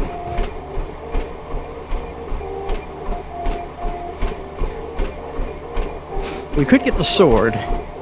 We just might actually. Because that'll help us out doing the... Oh yeah, it's gonna help us out. We got points. We might as well. So let's go down. Before we talk to Pam, grab the sword. Oh, we need up and atoms. Oh my gosh. Before we forget, we need up and atoms. Good thinking. Always good to do a quick inventory check. Sweet. Okay. Now we're ready. Get the sword, talk to Pam. And we don't really need to upgrade it. It will give us that ability though. Maybe we should. Maybe we should. Because we just need it for our slicing them up in the... yeah, we don't need it. Upgraded. Cool. We did it. Rise up, ninjas. Let's lock in. Let's take down the rat once and for all. And this is it. It's gonna be an easy boss fight. Easy, easy boss fight. Let's go. Rat King boss fight challenge. This is it. And we are almost done with our mileage. Where are you, buddy?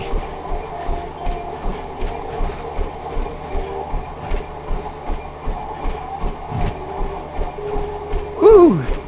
Almost cornered us. Big circle. Big circle. Big, big circle.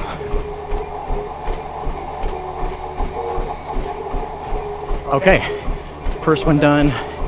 Might as well do the brain step first. This one is really just getting the zombies, the regular zombies, away from the center. So we could use the sword to kind of slash them up. But yeah, we leave the blue-eyed zombies to go and hit the brain. Oh man, we needed to upgrade this. It's not doing anything. Darn it. Okay. Lesson learned. It's round 21. So yeah, this one's just an easy max ammo grab.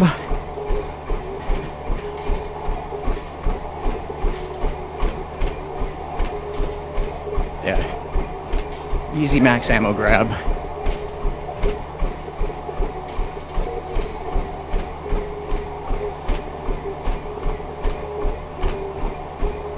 This map feels like I definitely am running in the arena here in the boss fight.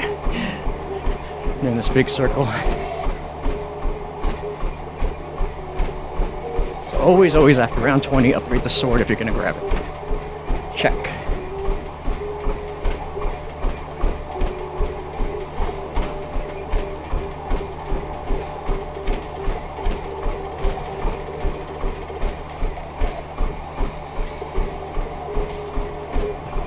So we got 17 minutes. My goal was to hit this boss fight before 3 miles. Excuse me, 3 hours.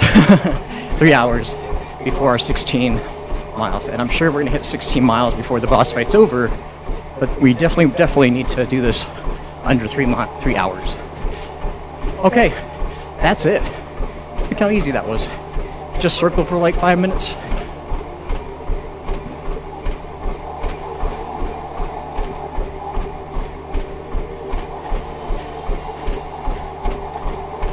Oh, ninjas. Here they come. Here they come. Oh my gosh, they're gonna wreck us. They're gonna wreck us. They got us. Pam, come on. Alright. We cannot go down again. I mean, we can, but we don't have to if we don't need to. Oh my gosh, alright. Kill the ninjas before they get you, buddy. Kill the ninjas. They're really karate guys, but we're calling them ninjas because they're using their little smoke screen. And that's usually a ninja maneuver, huh?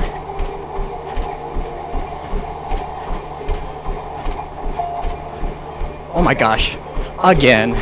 Come on, Pam, I need you on this one. Oh, that was our reanimated. We are popping reanimated on this way too often. Come on. Come on.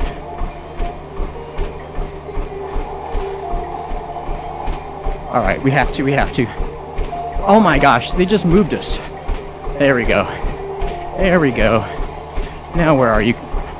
There we go, buddy. Come on.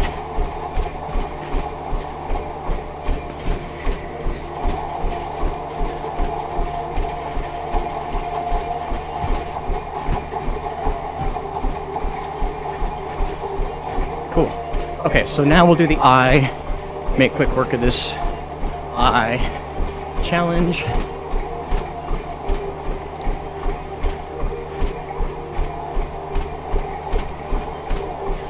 Make quick work of the eye. Big circle, big circle, big circle.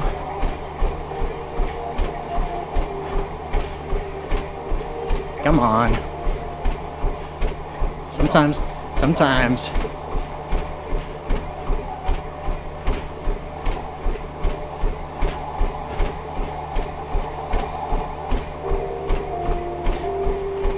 Gotta do it in like 30 seconds. Otherwise the Rat King starts throwing new symbols.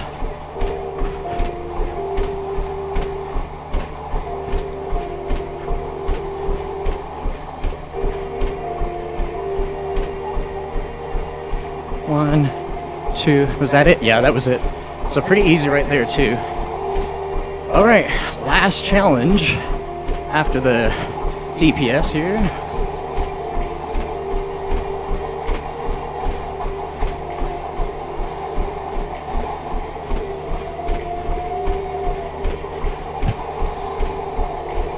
Gotta remember to use my mana up here in the last phase of the Rat King boss fight.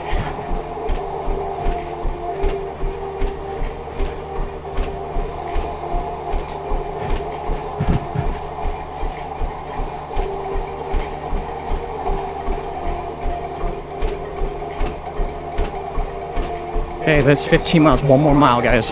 One more mile, we're done. One more mile, and we are done with the 16-mile challenge. Feel really good.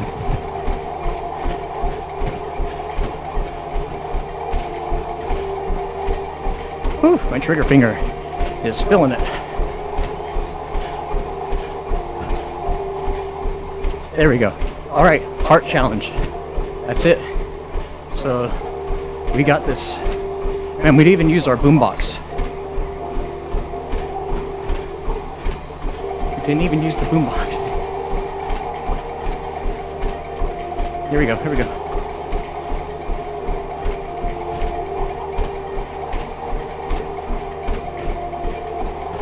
Here we go, here we go. Just really a big circle, and then when we get caught up like that, we switch to this side, and we start doing groundwork here. Yep, here we go, here we go. We can do it. We can do it. We can do it. Mana up is up, but we can do it. There it is. One more. Come on, where are you guys? Where are you? There we go. One more. Oh, yeah, that was it. We did it. This is it. So final phase can be, we need the trap. All right, so we're not gonna let the ninjas get us. We're gonna kill the ninjas first and then focus on the Rat King. Because the ninjas, man, they're so overpowered. Let's just face it, they're ninjas. Okay, Rat King, you are done, buddy. You are done. Got explosive touch just in case. Just in case. But yeah, we're not gonna need it.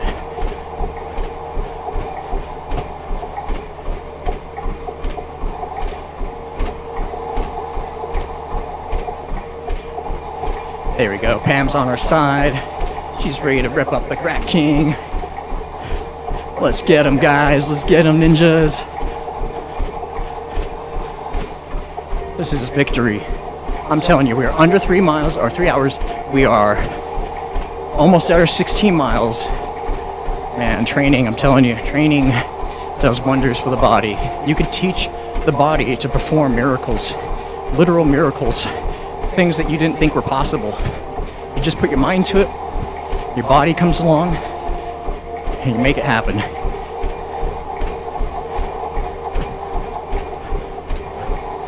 Yep, focus on the ninjas, rip them up, then focus on the Rat King, mess them up. Oh, there's some other ninjas spawning in. There we are, right there. We did it. We beat the Rat King. Done. And look at that. Under 3 miles, or 3 hours. Whew. Look at that, guys. Amazing. Amazing. We did it. We hit our goal. We hit our run. Amazing, amazing. Time to celebrate.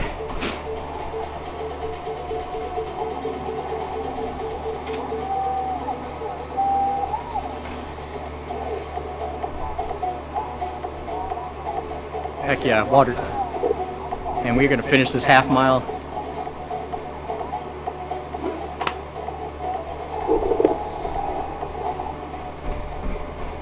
Awesome. Just like that, we're able to accomplish our goals and get a monster workout in. I'm telling you, this is the time to be alive right now. It's the time to be alive. Soul Key, done.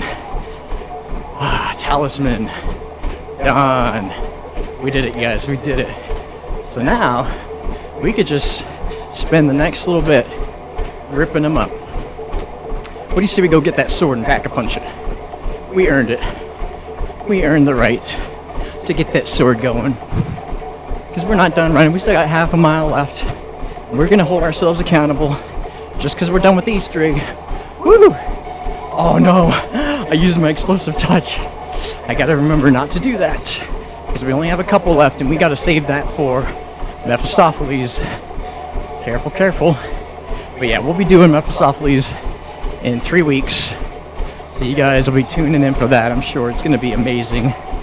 We have been hitting our goals hard week after week. And this is just the time, like I said, the time to be alive. In the history of gaming and working out, you can merge the two. You can do both at the same time. Not just a treadmill, you could use a stationary bike, you can use an elliptical machine. There's a fellow YouTuber out there, Sensei Tenacity, who does one of those, I would call 360 manual treadmills. He does a VR game, ripping him up on Elden Ring with a bob and a sword. Yeah, that guy's a ninja for sure. So you can do it. You can hit your goals. You just gotta start today. You gotta start small. You gotta start small, start today. It can happen. This is definitely, I'm just an example of how you can make it happen. Just a small example, you can make it happen. Sweet, let's dance it up. Look at these guys. Look at these guys. Man. Gotta next time remember to upgrade the sword if it hits round 20. Otherwise it's a 2-hit kill. But yeah, we made quick work of all of the achievements. All of the boss fight steps became very easy. It all became very easy. Awesome. So yeah, we are almost there with our 16 miles. We are there, guys. Heart rate's perfect. We just have half a mile left. And yeah, I'm pretty sure we'll get that under 3 hours, which is 9 minutes away. I'm just gonna keep going. Maybe another round or two. Here we go, activate this trap again. Ventilation system trap. Whew. Yeah, this is great. And yeah, once you beat the Rat King, you have access to the fuses. So if you haven't done the Super Easter egg, you can still have access to the fuses. And it actually opens up the sword as well. So it's pretty cool. Definitely recommend doing all the Easter eggs if you haven't already. Yeah, getting that cramp on my leg again. That's why we just tone down a bit. Tone down.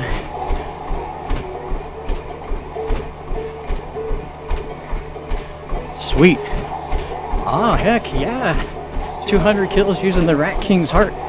New achievement. Unlocked.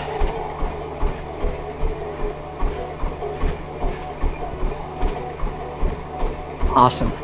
And yeah, we need to re-up our Fate and Fortune cards. We only have one evade left.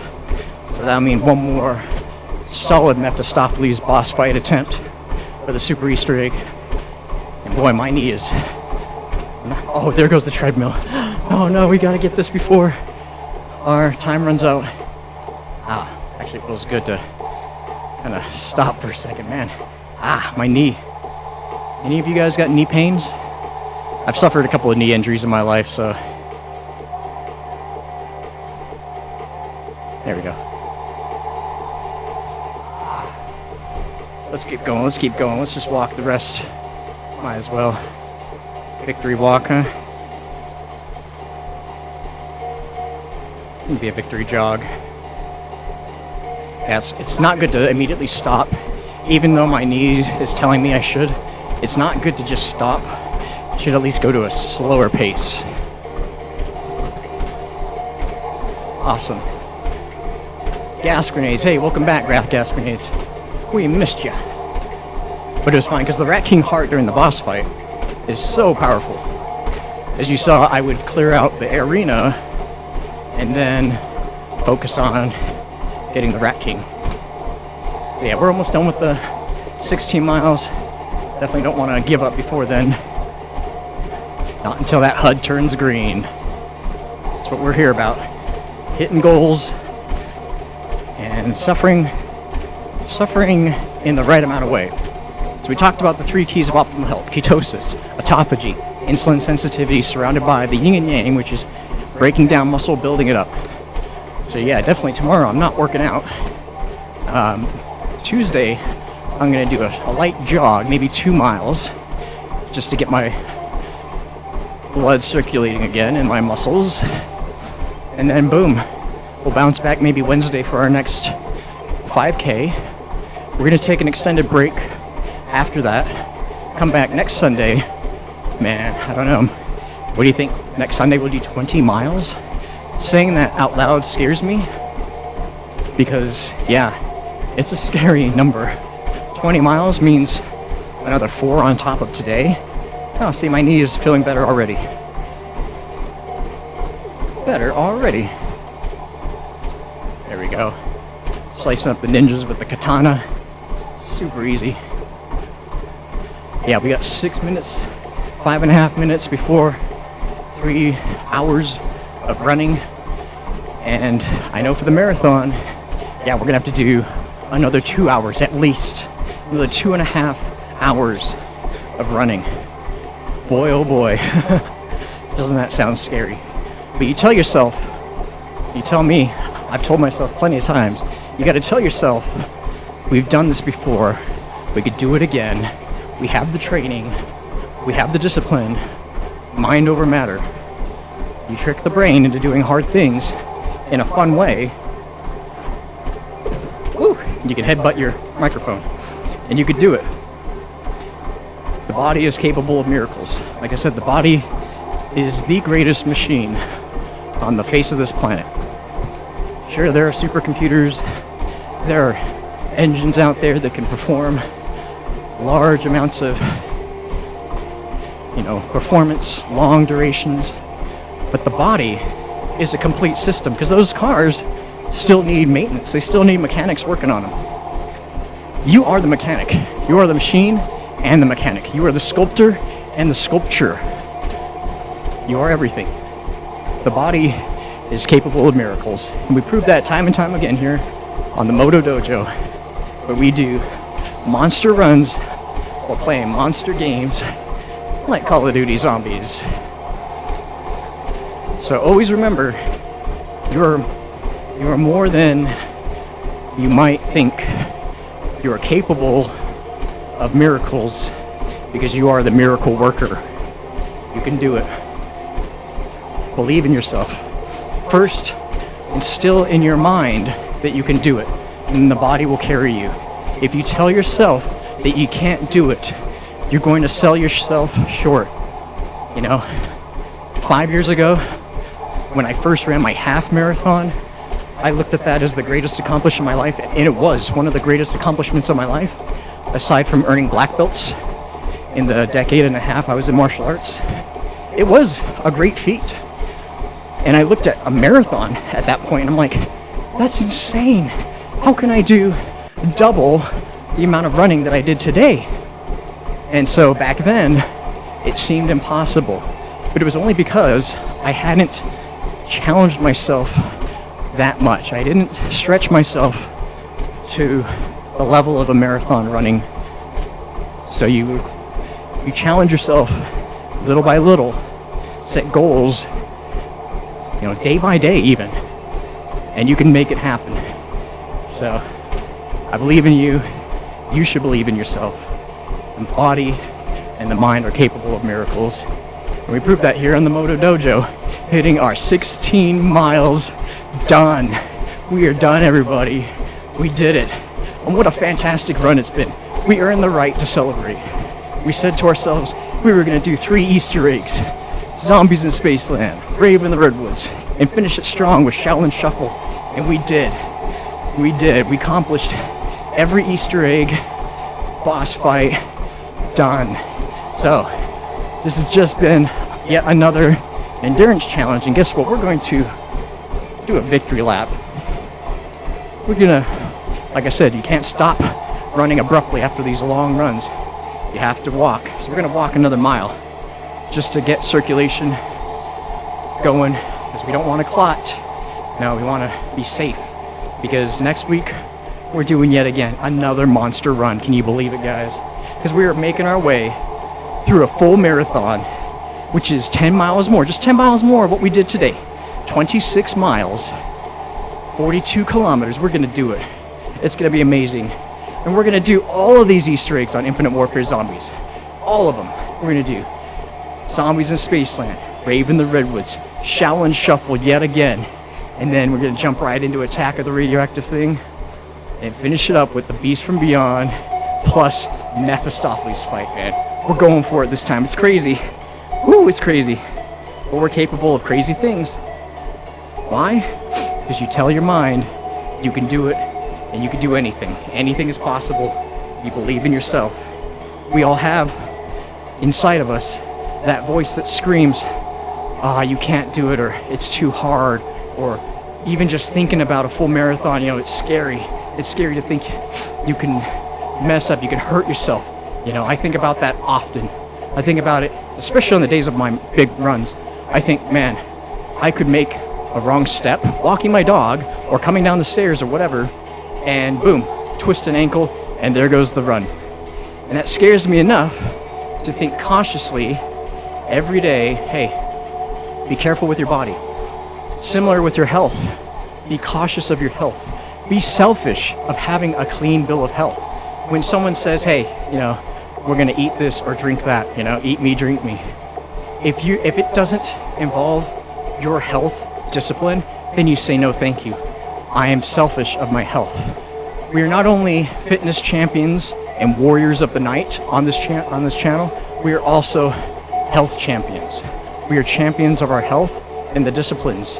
It takes discipline to get to these levels of endurance runs, of marathons. It takes a disciplined mindset.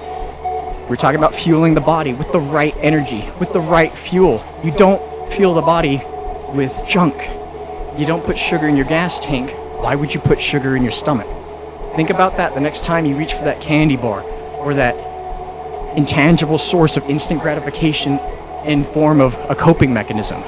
Like I said, sometimes the days that we don't want to work out are the days that we must work out. Those are the days that make us or break us. If we fold, if we cower, if we go back to the cradle position and just go back to sleep or sleep in, we are ruining that chance of us accomplishing greatness. So do this for yourself. I do it on stream to show as an example, a proof of concept. This is what happens when you are disciplined. You can accomplish miracles. You can accomplish great feats of physical activity. You just got to believe in yourself. You got to train. You got to be disciplined. So it takes a disciplined mindset to run, all these miles, being on the treadmill for upwards to 3 hours, and it's worth it. Because the hard things in life, like I was saying, make or break you, the hard things in life are the only things in life worth doing. Think about it. If you were in a static universe where nothing changed, where everything was comfort, would you be able to make diamonds? Would you be able to forge steel? I don't think so, because it requires pain and pressure, endurance, long periods of extreme pain. That's what makes warriors. That's what makes a diamond. You gotta put it under extreme pressure. There's a good quote I remember writing down, 12 years ago that said, the tiny seed knew that in order to grow, it had to be thrown in the dirt, buried in darkness, and struggle to reach for the light. That's how diamonds are forged. That's how ninjas are made. We do the shadow work. We work in darkness. We suffer great. We suffer great amount to become where we are. To gain the level of discipline, you need to be suffering. You need to be struggling. And I tell you, like I was saying earlier, 10 years ago, I didn't think I would ever get close to even running 16 miles. When I was first running my half marathon 5 years ago, I thought, my gosh, that took so much from me. And it was a full week that I couldn't walk. You know, your first half marathon, 13 miles, that's a lot. And I remember after that, I kept thinking, how can I push myself farther? How can I push myself even farther than I did today? And I'm telling you, it sounds crazy, but it starts small. You have to start today to develop a mindset for tomorrow. That discipline doesn't happen overnight. You might get motivated. Here's the thing. You might watch a documentary. You might listen to a podcast. You might read a book on a certain, effort in great feats of athleticism. But those are short-lived. Motivation is short-lived.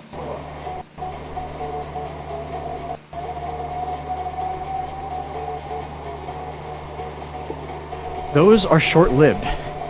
Motivation is not long-lasting. Motivation gets you to buy a pair of running shoes.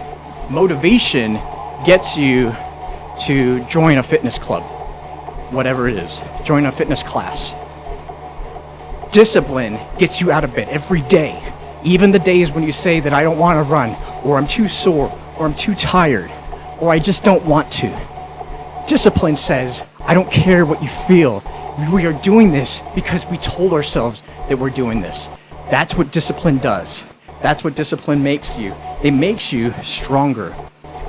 Look at that. There's underneath an hour and a half or so we'll figure that into our marathon. But we're victorious, everybody. Victorious. And my camera.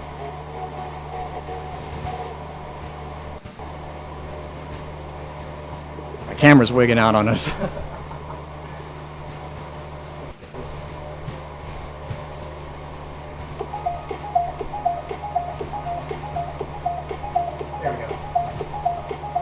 My camera's like, okay, we're done. But I'm telling you guys, this is how ninjas are forged. We have a discipline. We're not motivated. So use motivation to gain discipline. Use motivation to buy the pair of running shoes, to sign up for that gym class, to buy the gym membership. But be disciplined in going at least 3 days a week for 30 minutes a day. That's it. When that becomes easy, then you go for 5 days a week, 30 minutes a day. And then you'll compound that and you say, you know what, 30 minutes is now my warm-up. I have to go for longer. So you go in there for 45 minutes. Or you soon enough go in for a full hour. And that's what it takes. It takes discipline. So you could use motivation to get you in the door, but you use discipline to get you showing up every day, hitting your goals. That's what it is. That's why I started this channel.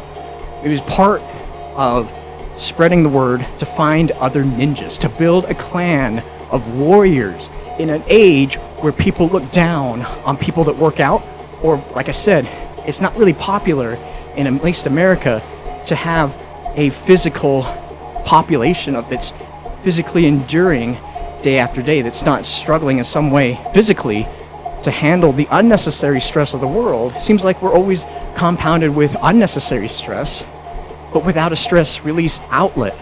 Here it is, right here, an example of showing you how you can manage stress to build a population of warriors. Like I said, back in the 90s, everyone saw fitness athletes on cereal boxes in commercials, people doing great physical things, and we used to celebrate these people outside of World Cups, outside of championships, outside of sports games, but just people doing great feats of athleticism.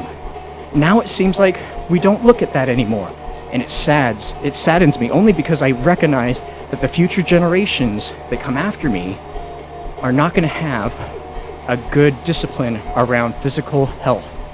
And it starts with us. It starts us spreading the word. So that was part of why I started this channel. The other side was to keep myself disciplined and honest and true to my own workout. That was it. I was already working out and playing video games, 6.5, 7 years ago. But it was just until like 7 months ago where my brother had mentioned to me, Kevin, you could probably stream, you could probably stream your workouts. And I said, yeah, we see people on streaming, on Twitch, on YouTube, and they're great. And I have nothing bad to say to them, only that try working out. I'm challenging you. I'm challenging you to get up out of your chair and get into a workout, a discipline, a daily effort that's going to make you stronger as you get older. That's all I'm saying. I'm challenging. I'm trying to find other ninjas. We're here to build a legion of warriors, shadow workers, ones that do the hard work because why? It feels good, it is good, and it's necessary, especially as we get older. Let's open up some crates here. Let's see what we got. We got plenty of keys, so we might as well spend them. See if we can get back that explosive touch. I can't believe I popped it after we were done with the Easter egg. Oh well. Oh well. Alright, restored losses. Pretty good, pretty good. Purchase again. Let's get some more. We could hit this 2 more times. It feels good. I'm telling you. It hurts. My body's going to be super sore. I'm taking a nice long magnesium bath. Oh, evade. Yes. Whew. We got some more evade cards. That means 2 more attempts at Mephistopheles, at least. But we need some more explosive touch, because that's what we also use for that super Easter egg boss fight. Boy, we're going to need it. Alright, we didn't get it today. Maybe we'll try again. Because we're going to be back again in a week with another monster run. We're going to take a couple of days to recuperate. At least tomorrow. I think Tuesday we'll be back strong. We're going to hit the ground running. Oh my goodness. I can't believe it. We hit our goal 16 miles. We hit our elapsed time of under 3 hours of hitting the 16 miles. Our heart rate's been golden this entire time. I say my feet have been fine. I've taped up my feet, taped up my broken toes. My knee was giving me a couple of cramps here and there, but I just toned down the speed, kicked it back up when I felt better. And yeah, right now it's doing fine. But I'm telling you, it can happen. We are going to build a legion of shadow workers, warriors of the night, fellow ninjas that can do exactly what I'm doing here. You can do it. It just takes time. So make it happen. Let's get in on a monster workout together. If you've learned one thing from this channel, learn that discipline is over motivation. Find the motivation that gets you the pair of running shoes, that gets you into that gym, but then forge a discipline that gets you doing it every day. As always, it's a privilege and honor for me here, Kevin the Ninja, to be running and gunning on this channel, the Moto Dojo. We're here victorious in our 16 miles, everybody. We're gonna take a break. We'll see you back here in a couple of days for our next grind. Thank you, everybody. I hope you guys have a wonderful Sunday and a great start to your next week. We've earned it. Let's get it. Have a great day, everybody. We'll see you soon.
All right, everybody, we're done. Like I said, we are done here. But I wanted to show you guys what I'm running on. And this is something that might be controversial, but for me, this is the only way you get these long runs in. I'm not paid by Vibram. Boy, I wish I was. Maybe they need a new mascot. But this is the Vibram 5 Fingers. So these are the toe shoes, so to speak, with 0 drop, nothing to it, but a little bit of tread here. And these things are super lightweight. And these are really the only way I can run sustained marathons, half marathons, super runs, and not feel really painful the next day. Most people that run, they run on the big padded heel shoes. I'm not calling out any big vendors, Nike or New Balance, that have those metal springs in and the big padded heels. In my opinion, those are cheat shoes. They're cheating you on a good workout because our bodies are the natural springs. Your calves, your knees, your thighs are the natural springs. What happens is if you run on those padded heels, over time, you're stomping on the heel, which is sending micro vibrations up your spine, from your knees up into your lower back. And that's not good over time. I realized about, 20 years ago when I first started running, I was only running 10Ks, but I couldn't run them, 5Ks. I couldn't run them every day because it felt like my knees and my lower back were painful. And I was 20 years younger. So in my early 20s, I realized, man, this is hard. How do I run every day? Fast forward a couple of years, a triathlete friend turned me onto these shoes and said, Kevin, these people that are running on those padded heels are running wrong. And he was right. You need to change your approach, your direction from straight up and down, stomping straight up and down on your heels to leaning forward. You see me running. I'm running forward and I'm light on my feet, hitting the balls of my feet. That's my striking point. And my knees are always bent. I never, ever straighten my knees and stomp with my heels. That's prone to injury. So that's what I'd say. If you're wanting to go long distances, start looking into these 5 Fingers. These shoes are going to make a world of difference to your long distance running. I promise you. It's going to hurt the first 2 weeks while you get used to them. You're basically just walking around the house, walking at work, as long as you're not working construction. And you're getting used to that direction of approach. You again go from the up and down. Your shoulders are still straight. Your back is solid. But again, your chest is directly on top of your balls of your feet, and that's your striking point. Keep your knees bent, never straighten them. And yeah, that's how I'm able to run every day and then do super runs on the weekends. And I give it mostly to those shoes. I could attribute most of it to those shoes. Anyway, it's been a great run, everybody.